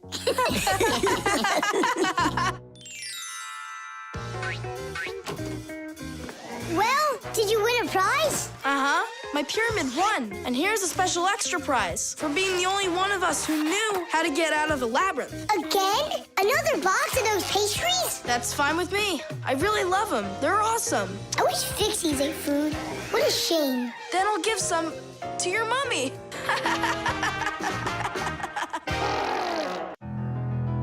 Concrete. When will you be back from your fishing trip? Before dinner. So you won't have time to hang up the mirror again? If it's not one thing, it's another. We were just planning to hang it right now. It'll only take us 2 minutes, and then we'll go fishing. Papoose! Huh? What do you want, Nolik? When am I gonna go on a fishing trip with you? You know Fixies don't go fishing. But you promised me that today we would go and visit the aquarium. I was only planning on going there to clean it. So let's go fishing while we're at it. We'll pretend. Papoose, please. Okay, Nolik, but we'll just pretend to. Hooray! You're the best Papoose ever! Nah, those won't work. Why won't they? Because our walls are concrete. They're much too hard for nails. See that? It's gonna need to be drilled.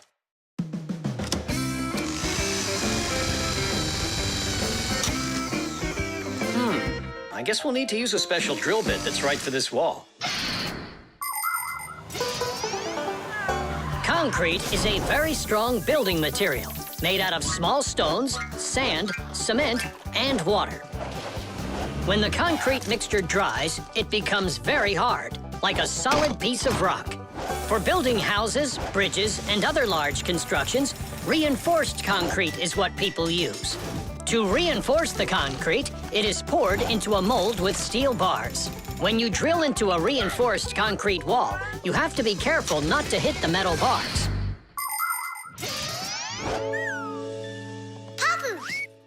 Shh, humans.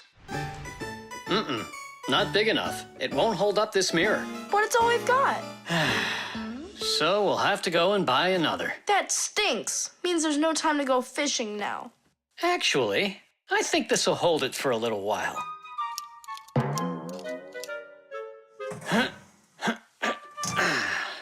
That looks great. So, ready?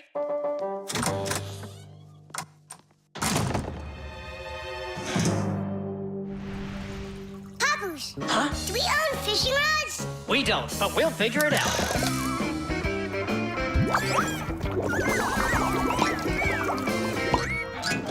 I really don't like how that mirror's hanging.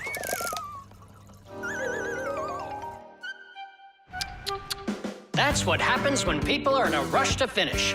We're Fixies. We never do things like that. Papoose, we going fishing or not? Yes, we will, after we take care of this mirror.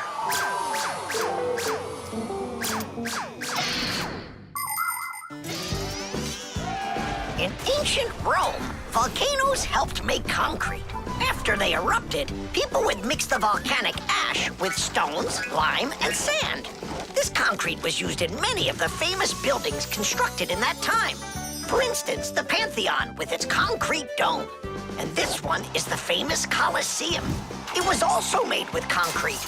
The Colosseum is almost 2,000 years old, but it's still standing strong. Later, when that land was conquered by other nations, people forgot about concrete and how to make it. Thank goodness that 200 years ago, they suddenly realized what a great material it is, and they reinvented concrete. It's true when they say, oh, everything new is well forgotten old. Papoose, hurry up! Haste is the mother of imperfection. It looks like I ran out of wire. Lousy timing. I've got to get to the warehouse. Warehouse? That means we're not going fishing. Nolik, a promise is a promise, and that means we go. This should hold for a little while.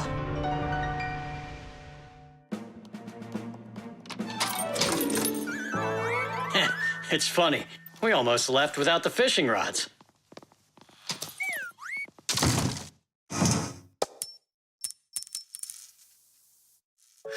Don't panic. We did a good job of anchoring. Remember what I said? Haste is the...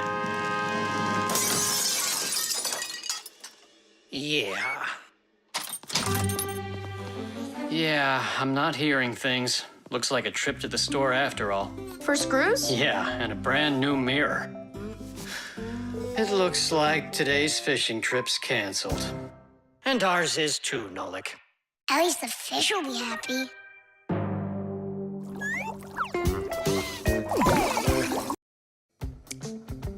Water. Hi, I'm all ready. Nolik? He's gonna stay home like we agreed. Uh-huh, see you soon. Who's that? Nolik, it's you. I gotta go. I'll go with you. No, we've got an important job. Little kids aren't allowed. Why can't I help you? Because this work is very demanding. Only it's boring. And you're impatient, so you'll bother us. Huh? But I am patientest. Patient, son? I mean patient. Like totally patient. Prove it then. How? See that, water filter? You have to count how many glasses of water it cleans. How many do I need to count? If you can reach 100, I'll believe you're patient. Why do they need that filter? Why not just drink water out of the sink? Don't worry about it. You need to be counting. That was 1.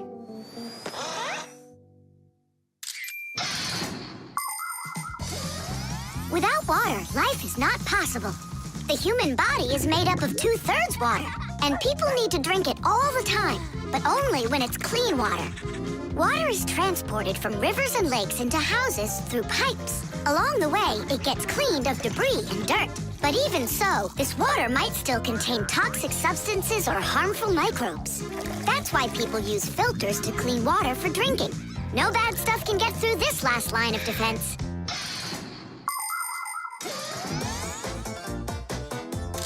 2. 10! Ha!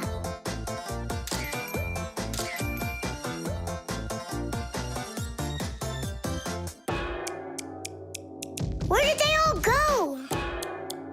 They're not drinking anymore. How long do I gotta wait here? Tom Thomas, are you thirsty? Then drink some water. But I don't want water. But you gotta. Don't you know that your body is almost all water?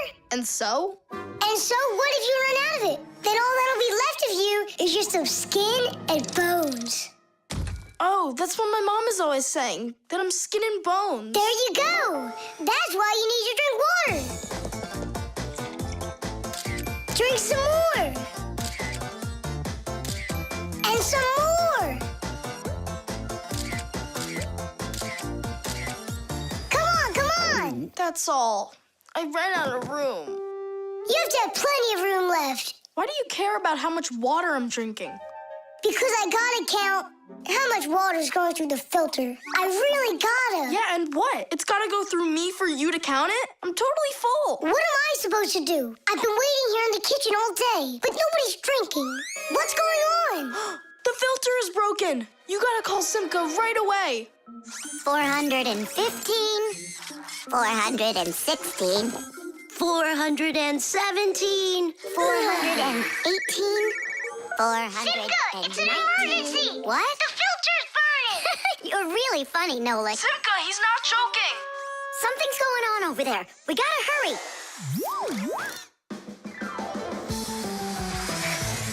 Where's the emergency?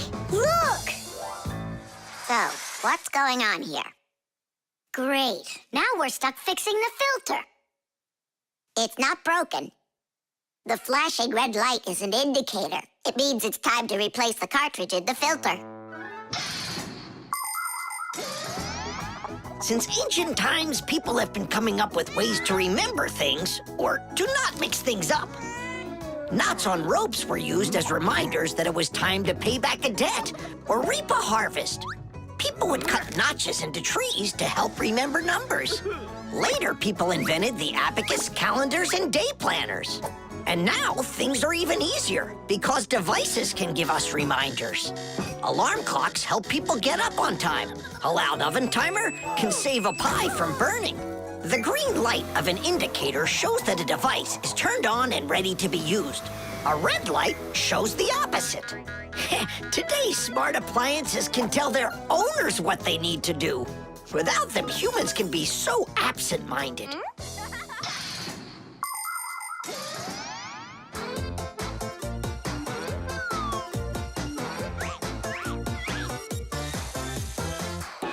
It's all ready. Titties! This cartridge is enough for another 2,000 glasses. 2,000? And what do I do about this? Whoa. All right, Nolik, you've done a good job there. Way to go. Yeah? If you want, I can do it. Tom Thomas, want some water to drink? I can't drink anymore. And I can't wait anymore either. Well, looks like his indicator is flashing on now. The detective. All right, there that is. Wasn't it great that we got to stay after class and watch that movie together? Yeah, that film was great. That detective, what a guy. He figured out exactly who did it. Solving a crime's not easy at all. But it looks like a lot of fun. Ugh, I think it would be so cool to go solve a crime. Where's my lucky screwdriver? I can't do anything without it. Here we go. This could be the crime of the century. Detective Nolik, are you ready? But we're not... There's no escaping our fate, colleague. Our time has come. In order to become a detective or an investigator, you need to be very attentive and astute. Because detectives solve mysteries, find missing things, and detangle the most twisted cases. For instance, who ate the whole cake without permission? A real detective will notice the minor details right away. Crumbs under the sofa, a trail of paw prints across the room. By following the clues, a real detective will easily discover the thief. All right, it's time for us to figure out who stole the screwdriver. And the screwdriver, don't we need to find it?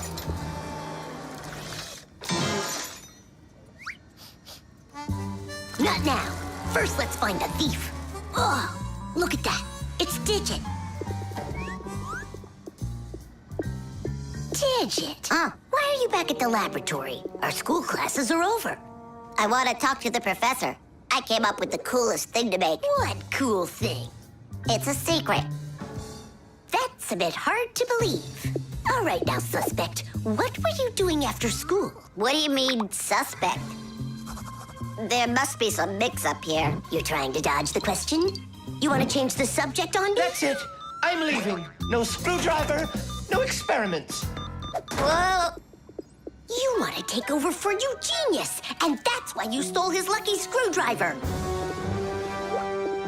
You're under arrest.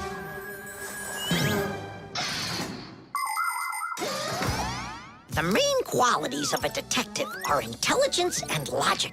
Logic is an ancient science that teaches people to think with reason, to help them solve problems, puzzles, and riddles. Do you want to feel what it's like to be a real detective? Then try to figure out what I'm describing to you. I'm thinking of an animal that you can meet at home or on the street. It has a tail and it's long. You have any guesses? A dog, a cat, or a mouse? There's not enough information yet. But what if I add that it meows and sleeps all day long? Then the answer is clear. A detective works the same way. He collects the facts, decides what's important, gets rid of what's not, and only then figures out the right answer. Understand? Then you're ready for another puzzle. Tell me, who doesn't belong here?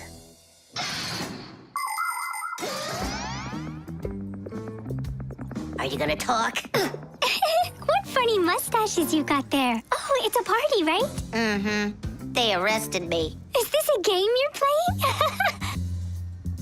Tula, you believe that a lucky object can bring good fortune, now don't you? Well, yeah. And what? Now it's clear. You helped Digit steal Eugenius's lucky screwdriver. Yeah, because you like lucky stuff. Arrest her.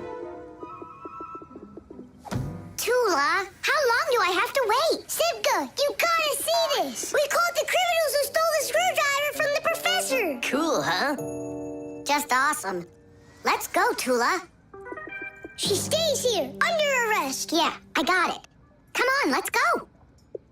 We're not joking around. Oh, and exactly what proof do you have? What proof do I have? Well, Just what I thought. You have nothing, Fire. she's their partner, of course. Nolik, arrest her at once. What did she do wrong? It's insane. Now do what I said. I won't do it. Ah, you're with them. Stand with the crooks over there. Hey, we're partners, aren't we? Now wait a second. I'm wondering if you were the thief. Me? Yes, right. It's not me, I swear. I'm a detective. Nolik, please tell him. You put it away in the warehouse? Oh, Elisa, I've told you 100 times. Please, don't touch my mess. Appears I was a bit off track. You'd have been better off looking for the screwdriver, detectives. That's what I told you. All right, we'll look for a new tactic to use on our next case. What do you mean on your next case? Where's my lucky soldering iron? So, Detective Nolik, shall we begin? Buttered bread.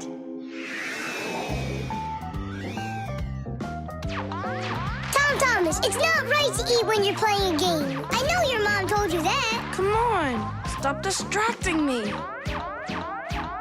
Oh no, that's the game. Now that's what you call Murphy's Law, Nolik. No, that's the law of buttered bread. The law of buttered bread. There's no way that's a real law. People say that bread always lands butter side down. Scientists laugh at that, but there is a grain of truth in it. First of all, a sandwich usually falls from the low height of a table, and so it only has time to make a half turn. Second, the side of the bread with the butter is heavier, and that pulls it towards the ground. And third, people remember the bad things that happen to them. So, they believe that buttered bread always lands the wrong way. That's just goofy. I don't believe in that law. It's true, and not just for buttered bread, but any open-faced sandwich. Then let's do an experiment. We got tons of food in here. We just cover some bread with it and then throw it. All right, let's do it.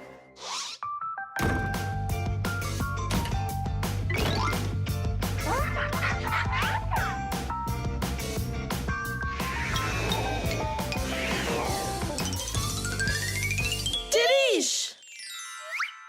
Well, jelly side down. Uh-huh. And the cheese went down. And the chocolate spread's out of luck, too. The bologna didn't do any better. Do you believe me now? Not yet. Let's keep going. We should try some other methods of throwing.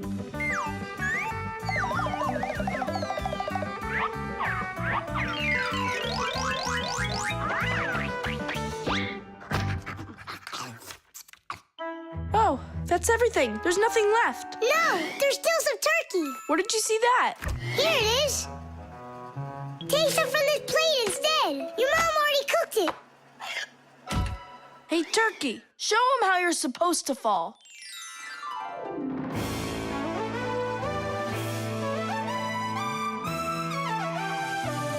Aha! Didn't I, tell ya? You vandals! Why are you throwing food all over the place? It's simply awful. Hey, give it back! Please, we're testing the law of buttered bread. You gotta be kidding. Your mom is gonna love you for that. Can you please put the sandwich on a plate already? It's too heavy for us to keep holding it up. Good. There you go. Tom Thomas, do you have any idea at all how nutritious that turkey is? And delicious, I'd imagine. And turkey's a healthy food that has lots of protein, vitamins, and what do you call them? Microelements. That's not all. Eating that turkey could make you grow. If you eat that sandwich, you could grow a centimeter. I think that's true. Yeah, and it'll give you some extra strength, which you're gonna need when you clean up your kitchen.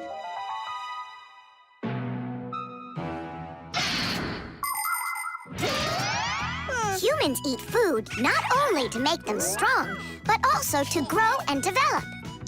Take a look at all these different foods. Do you think they have anything at all in common? Well, actually, they do. All foods contain nutrients like proteins, fats, and carbohydrates. Combining them properly is the science of nutrition.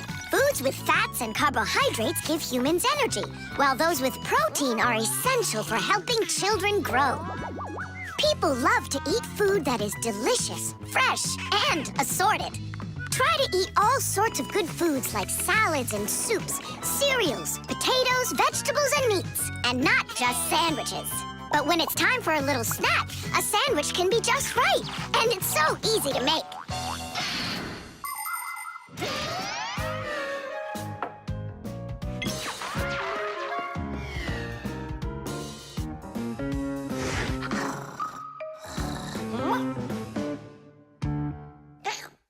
What happened to all of our bread? There's only one slice left. I made an experiment. A real one. I see. Well, science requires sacrifice, and there's no doubt that scientific experience is way better than playing with the phone all day, right? Mm-hmm. Can I have another piece of turkey? I don't know why, but I'm really hungry today.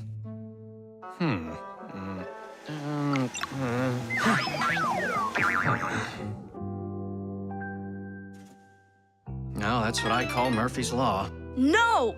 That's what they call the law of buttered bread, Dad. Did you hear? The law is a law. The window. Hi there. We're all up. What are you doing? I'm washing our windows. It looks like that thing's doing the washing. You guessed it. It's a window washing robot.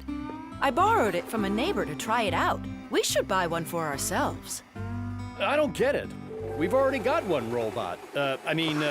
Robot. So we'll have two. One for the floors and one for windows. I can clean the windows. But it can be dangerous work. What's so dangerous about it? I'll just go and wash them right now. And instead of a robot, we'll buy something useful. Like a skateboard for a boy. I've already got one. So you'll have two. Class. Uh-huh. If you say so. There just so happens to be a dirty window in your office. Let's see how you do with that one. Consider it done. Mm-hmm. And we'll clean the tiles with the robot. A window is much more than just a hole in the wall. Windows provide houses with light, ventilation, and views to the world outside. Modern windows are made with several layers of glass. Between each layer is a space that's filled with air. The air works as insulation to keep heat from escaping outside. Do you know how to tell how many layers of glass your window has? Just shine a flashlight at it. The number of reflections tells you the number of layers.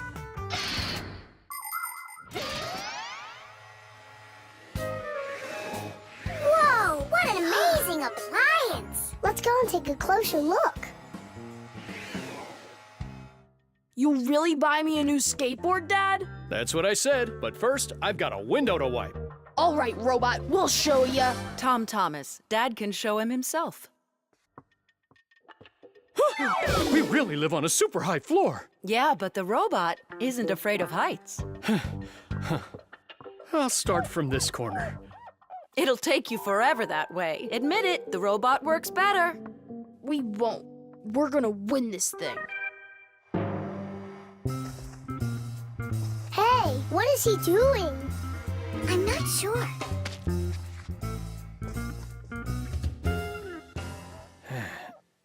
Huh? Mom! The robot made such a mess in there. It's impossible. Look. Good joke. Just wait.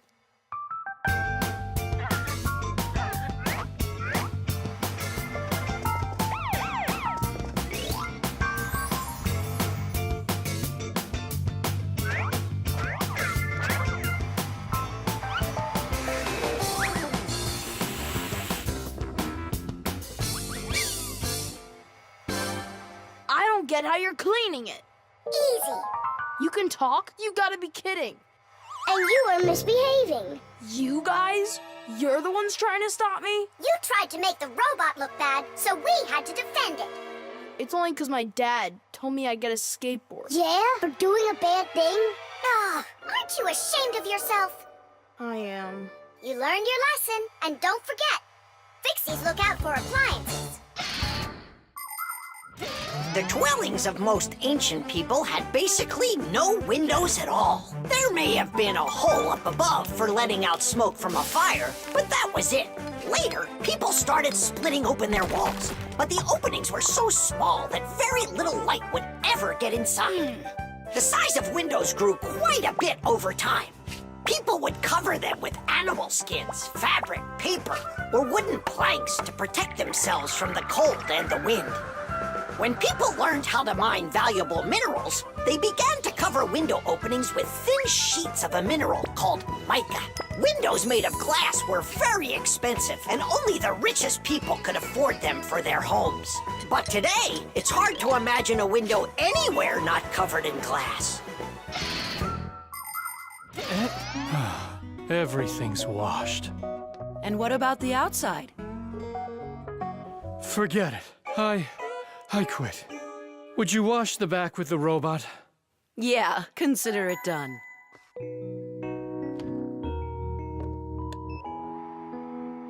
Yeah, you're right. I see. It really is a great appliance.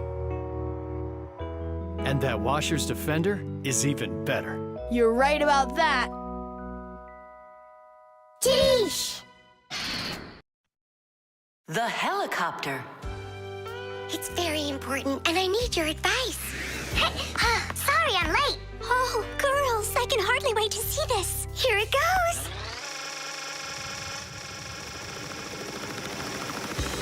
Hey there! Where did you get a helicopter? Professor Eugenius threw it away, but we fixed it. Come fly with us. Hop in. There's no way. We're busy. Doing what? Something important. Go find somewhere else to fly. You got it. No problem. Now back to our job.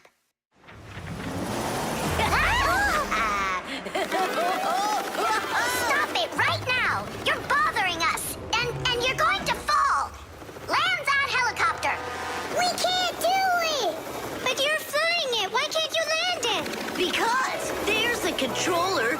Digit's our pilot. Digit, fly on.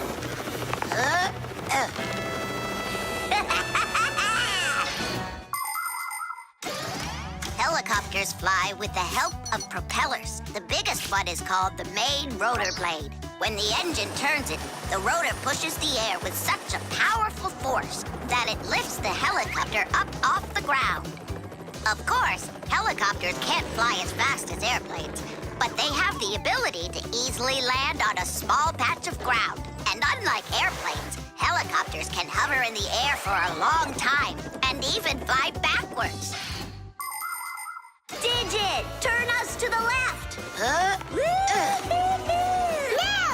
Turn right! And higher!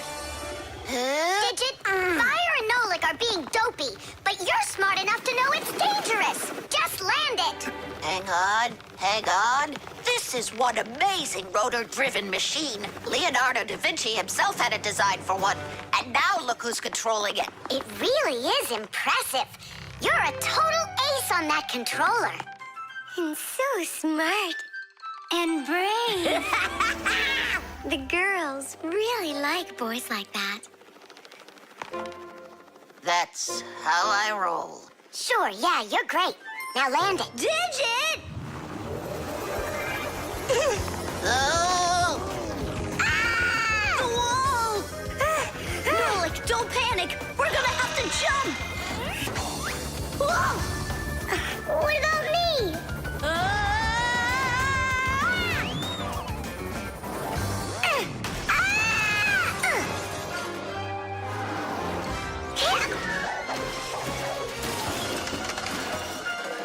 Where's Fire? Here!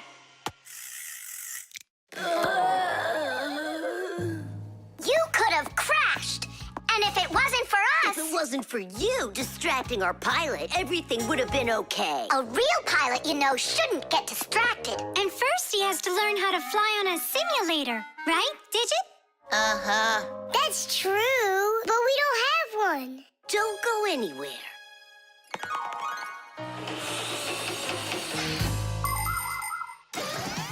Airplanes, helicopters, trains, and even cars are complicated machines that can be a challenge to navigate. And if you don't watch what you're doing, you can easily end up having an accident. That's why future pilots, train operators, and drivers all take comprehensive training classes that include learning how to fly a plane or drive a train using simulators. This, for instance, is an exact copy of a cockpit, only without wings and with screens for windows. You pull the controller, and the cabin moves the way it would if you were actually taking off. And on the screens, the Earth is racing under the clouds. It takes your breath away. Commercial pilots are required to take part in many simulations like this before they're allowed to pilot a real airplane. Our pilot simulator is ready to go. Oh, wow. And I'll be the first one to try it. Here we go. Kids. Right, Digit? I'm only going over there just to take a look. You know how those two can behave. I'll just watch them. My turn again. Hey, wait! It's my turn now! Boys are just silly. They're never serious. They just joke around. Speaking of serious, we have some important business to take care of. You're right.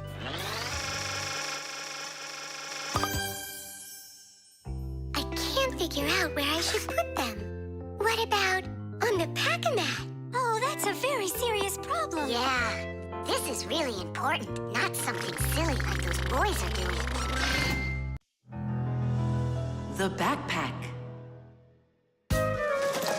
All right, homework's all done. Time to play? Tom Thomas, is that how you pack your backpack? Why not? What's wrong with it? I don't know how you think you're going to find anything at all in there. I will too. Then go and find your ruler. Here you go. An eraser? Hang on, I'll get it. Where is it? You can't find it. What a shame. It's because this backpack is so lousy. The backpack is just fine. If you don't want to lose anything, you gotta pack it carefully. Or have a pack-a-mat that can just hand everything to ya. Oh yeah, that's just what I need, a pack-a-mat. Only Fixies have pack-a-mats. And I'm gonna have one. I'll make my own. There's no way. Way? Because I'll help him do it. Sure, Nolik. A backpack is a bag with shoulder straps attached. It was invented to make it easier to carry heavy loads for long distances, and also for freeing up the hands. Backpacks help us maintain good posture and avoid slouching by putting the load's weight onto our back muscles and our spine. And you can fit so many things into a backpack, especially if the backpack has lots of separate compartments and everything is packed nice and neatly. The first backpacks were quite heavy and uncomfortable. They were made out of wood and leather. These kinds of backpacks were worn by ancient hunters. Later on, lighter backpacks appeared that were made out of canvas and became quite popular with travelers and soldiers. Today's backpacks are so light that even kids can carry them. Testing of the world's first pack-a-mat design, especially for humans, begins. Ready? Ready to go. First thing out of your backpack, pack-a-mat, an eraser. Got it. Watch me.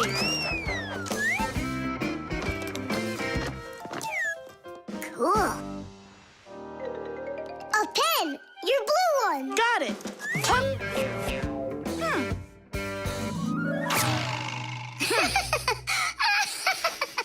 We're experiencing technical problems. We need a break. Testing of the world. I know. Just start. Take out the eraser.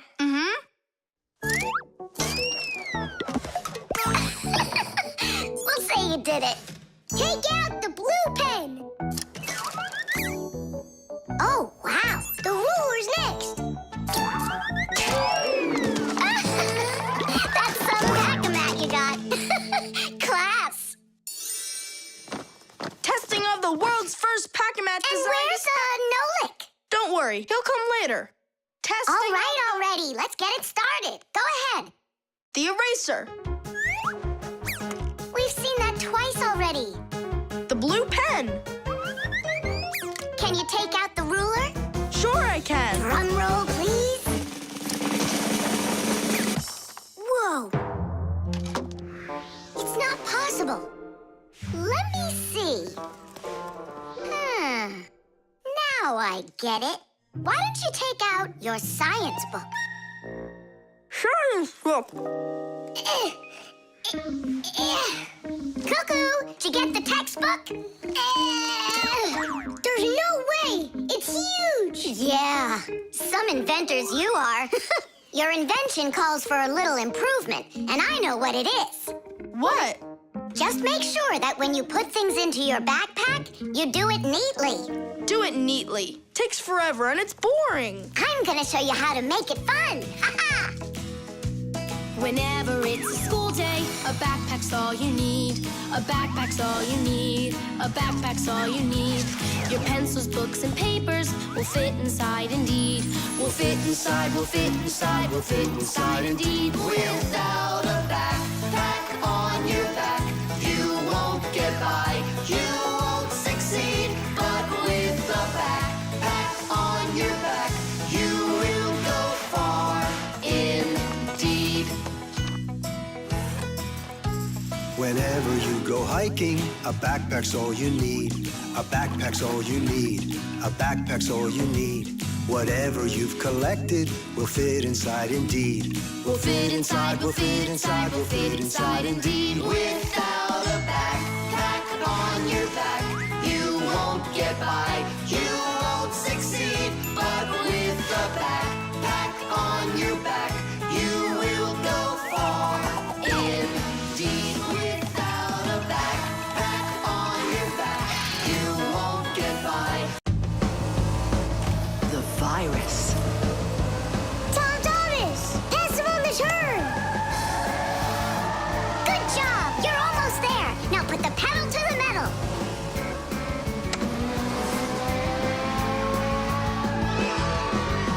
Denise! Ha! Take that, Johnny. You lose. You want to race him again? We can't. We just finished the last level. Oh, we were just getting started. Wait a second. Let's see what it says here. Congratulations. Your prize is a smartphone and a collection of brand new levels to race. All right. Class, click on it. It's not smart to just click on random buttons. There's nothing to worry about. Whoa. Hey, what's going on? Someone messed with the numbers. There you go. Didn't I warn you guys? Do you think it might have been Johnny? Johnny! Of course! He got upset that we won, so he put on the cap of invisibility. Then he snuck into the room and deleted everything from the computer. Stop! What are you talking about? A cap of invisibility. This has nothing to do with Johnny at all. Looks like you got a virus. Then we need to get Tom Thomas's mom in here. What for? Isn't it obvious? She's a doctor. She'll get rid of this virus in no time.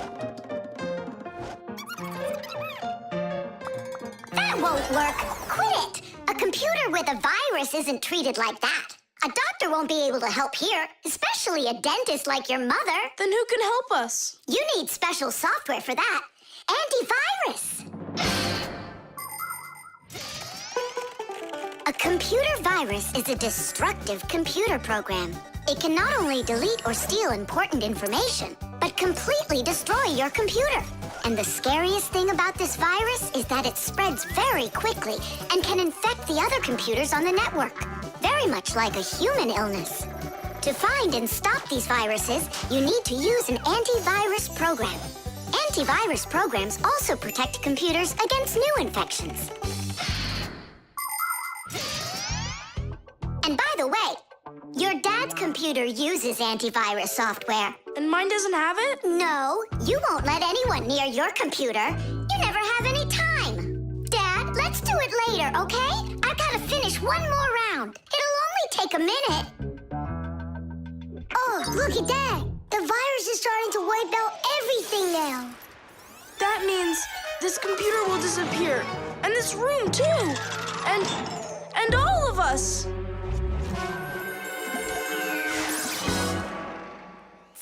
Stop! Quit panicking.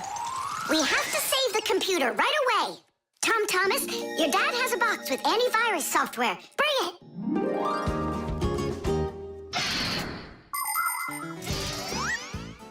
Games, music, cartoons. There are so many interesting things on the internet, but just like in the physical world, you have to follow some rules when you're online. First, you should only visit websites that you know. Sometimes a destructive virus could be hiding behind a pretty picture, and there are plenty of scammers on the internet. That's why you should never give anybody you don't know well your address, or send an SMS so you can download a free game. If you happen to get a letter or a text from a stranger, you should show it to your parents right away. Only communicate with people that you know. And don't just sit all day playing on the internet. There's still nothing better than going outside and playing with friends in the fresh air.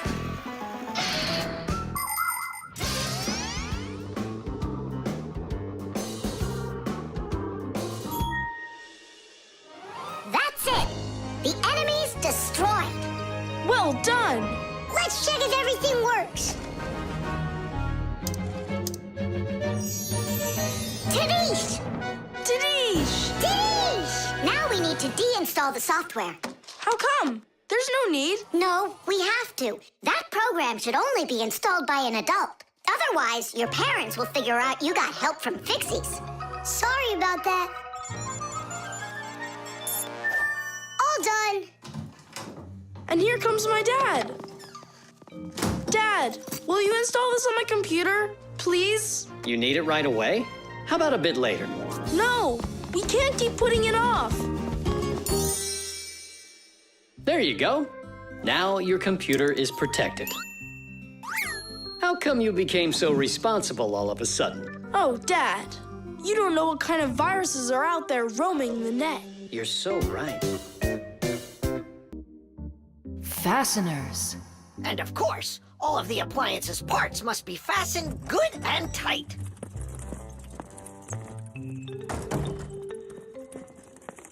What are you doing, colleague? Today, Lisa is returning from her vacation. And so, I decided before she gets back, I'll clean up the laboratory. Quite a noble initiative. Now, where was I? You were saying all parts have to be fastened. You're right. And what kinds of fasteners can you name? Fire? A screw? Mm-hmm. And what else? Another screw? That would make a total of 2 screws altogether. Simka? To fasten wood or plastic parts together, you can use nails. Nails are hammered in with a hammer. In metal or stone, you need to first drill holes for the screws. To help a screw hold better, it can be inserted into a special fastener called an anchor or wall plug. The difference between a machine screw and a wood screw is that wood screws have pointy ends. Machine screws go into holes that already have a thread, or into a nut. And what if there aren't any screws or nails around? Well, then a Fixie can turn himself into a screw and screw himself in, like this. Masterfully done. Fire, think you can do it? Of course. Yeah! Nolik? Is it okay if I won't go? What do you mean you won't go? Wait, I started on the wrong foot. No, I guess it was the right one. Don't be scared. You've done this 1,000 times. Uh-huh. You're right. You had to make sure the appliance was turned off first. Yeah, I should have. This time it's not going to happen to you. It's all under control. Go on. I'm still scared to do it. How about you try again? And who came up with this dumb screw idea? According to legend, the screw was invented in ancient times by the great Archimedes. Using his screw-tight mechanism, Archimedes built a special machine for getting water out of a canal. In ancient Rome, people used wooden screws in presses to squeeze the olive oil out of olives. Screws were also used as parts of drills or as lifting jacks. But the use of screws as fasteners did not begin until the 15th century. Soon thereafter, screws became so popular that today it's almost impossible to find an appliance made without one. And if one of these little screws should fall out, we Fixies will come to the rescue. Because we don't just turn into screws when we need to hide from humans. We're always ready to do it when help is needed. Nolik, let's try it together. Don't be scared. We're here with you. Ready?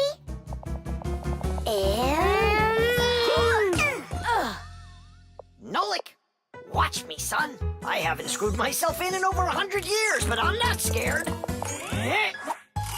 Did you see that? It's a piece of cake. Grandpa's? I'm stuck. It's all my fault. There's no need to worry. Professor Eugenius, can you help us unscrew Grandpa's? I'll be right with you. It got a bit rusty. It's probably old age. I know what will help. A drop of oil.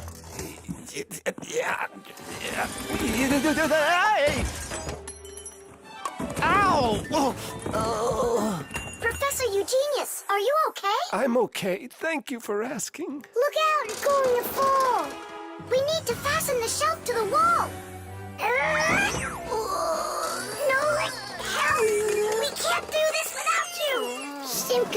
scared too. Nolik, save me!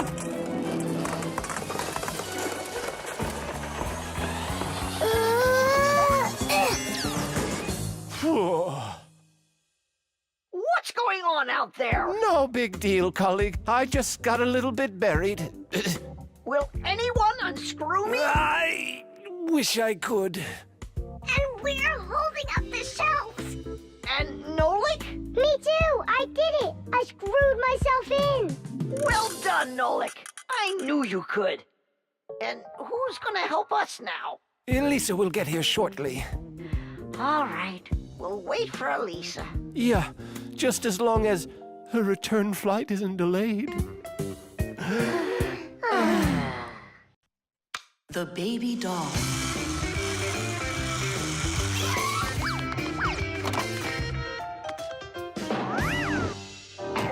Tula, you gotta get out. We can't all fit in here. This time we'll take a ride, and next time you can. And I'm by myself again? Hey, don't worry. I'm gonna be getting such a cool car later today, Tula. Will it be a big one? It'll be big enough for all of you. Tom Thomas! Here, your toy came, just like you wanted. Awesome!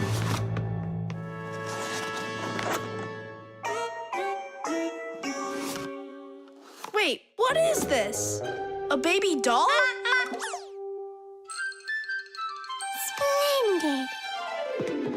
Mom, where's the car? Oh, it's gotta be some mistake. I'll find out for you.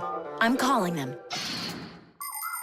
It's good to be a kid. People take care of you, feed you, buy you toys, and read you bedtime stories. But in return, you have to listen to adults. Go to preschool, then school, and always remember to put on a hat. All kids dream about being a parent, at least for a little while, because moms, they're just superhuman. Human moms can do laundry, cook meals, iron clothes, and check their kids' homework all at once. Fixie moms can fix irons and hair dryers and can teach young Fixies how they can do it. It's a shame that you can't become a parent before you grow up, but you can have fun pretending to be one. That's why girls like to play with dolls. Boys usually don't like it, but I don't see why. Dads can be really cool, too. What am I supposed to do with this now? I'm not some kind of girl who plays with dolls. Hey there, come on now. That baby doll's a real cutie. Why don't you put it down and we can get back to racing? Wait. The baby's hungry. He needs to eat. Thomas, help me. No, I won't. Won't you please? He's crying. Don't you hear?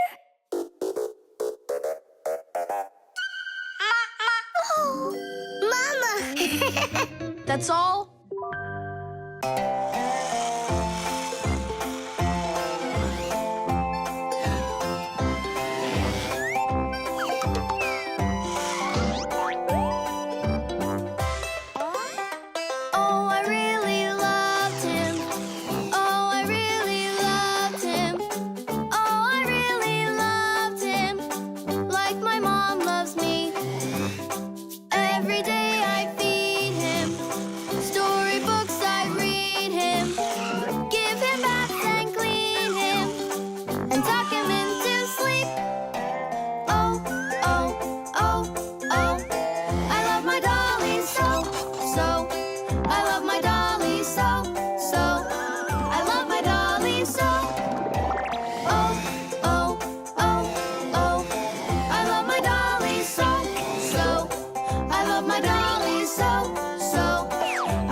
What happened? The dolly disappeared. How?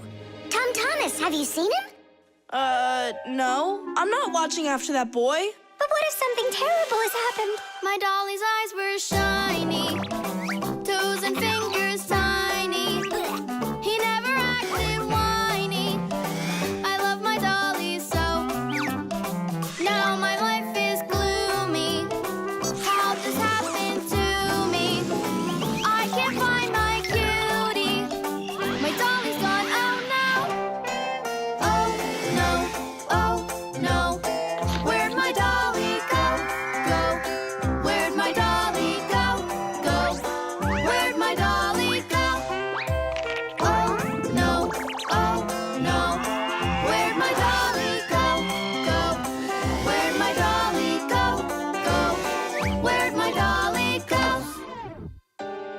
Honey, don't be upset about the car. It's gonna get here soon.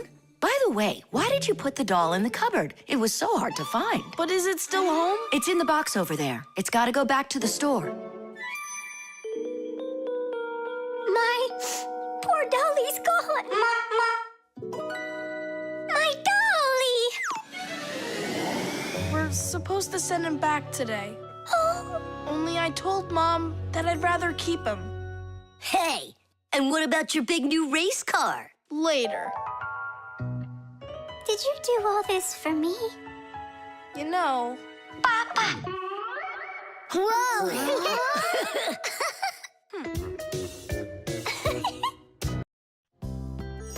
The star. And so, this is our solar system, and it consists of... Friends, you're not going to believe it. I discovered an unknown star. That is superb, colleague. Yeah, and today, journalists will visit the laboratory for an interview. Who's going to be interviewed? If you weren't late, you'd know that. I had to do my hair. They're here. Everyone hide.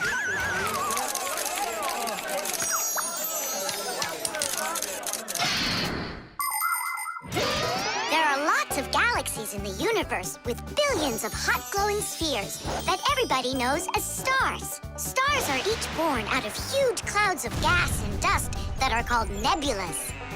We see stars in the sky as tiny dots, but that's only because they are very, very far away. The closest star to our planet is the sun. Even though the sun isn't the hugest star, it still gives us the heat and light we need to live. Professor Eugenius is a celebrity now, on a global scale. Yeah. Hey, did you see? Verda also got on the cover. No joke. Where?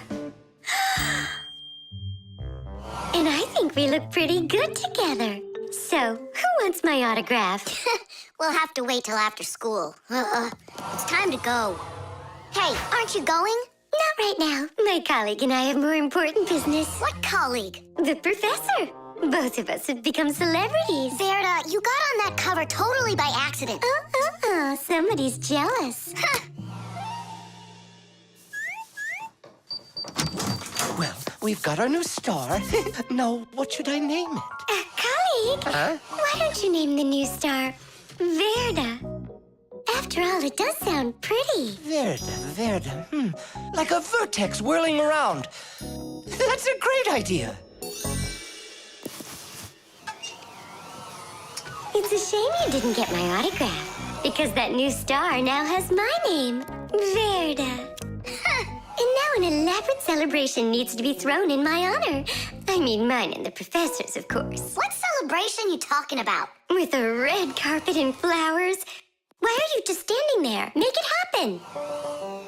The poor girl thinks she's a star. Absolutely. So what can we do about it? With lunatics, it's better not to argue.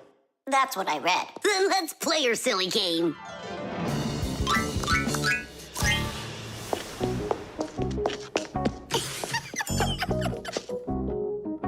Your Majesty, your red carpet awaits. Then unroll it. And the flowers? Am I supposed to do everything myself? Of course not. Here, Your Highness, your crown. All right, now we're talking.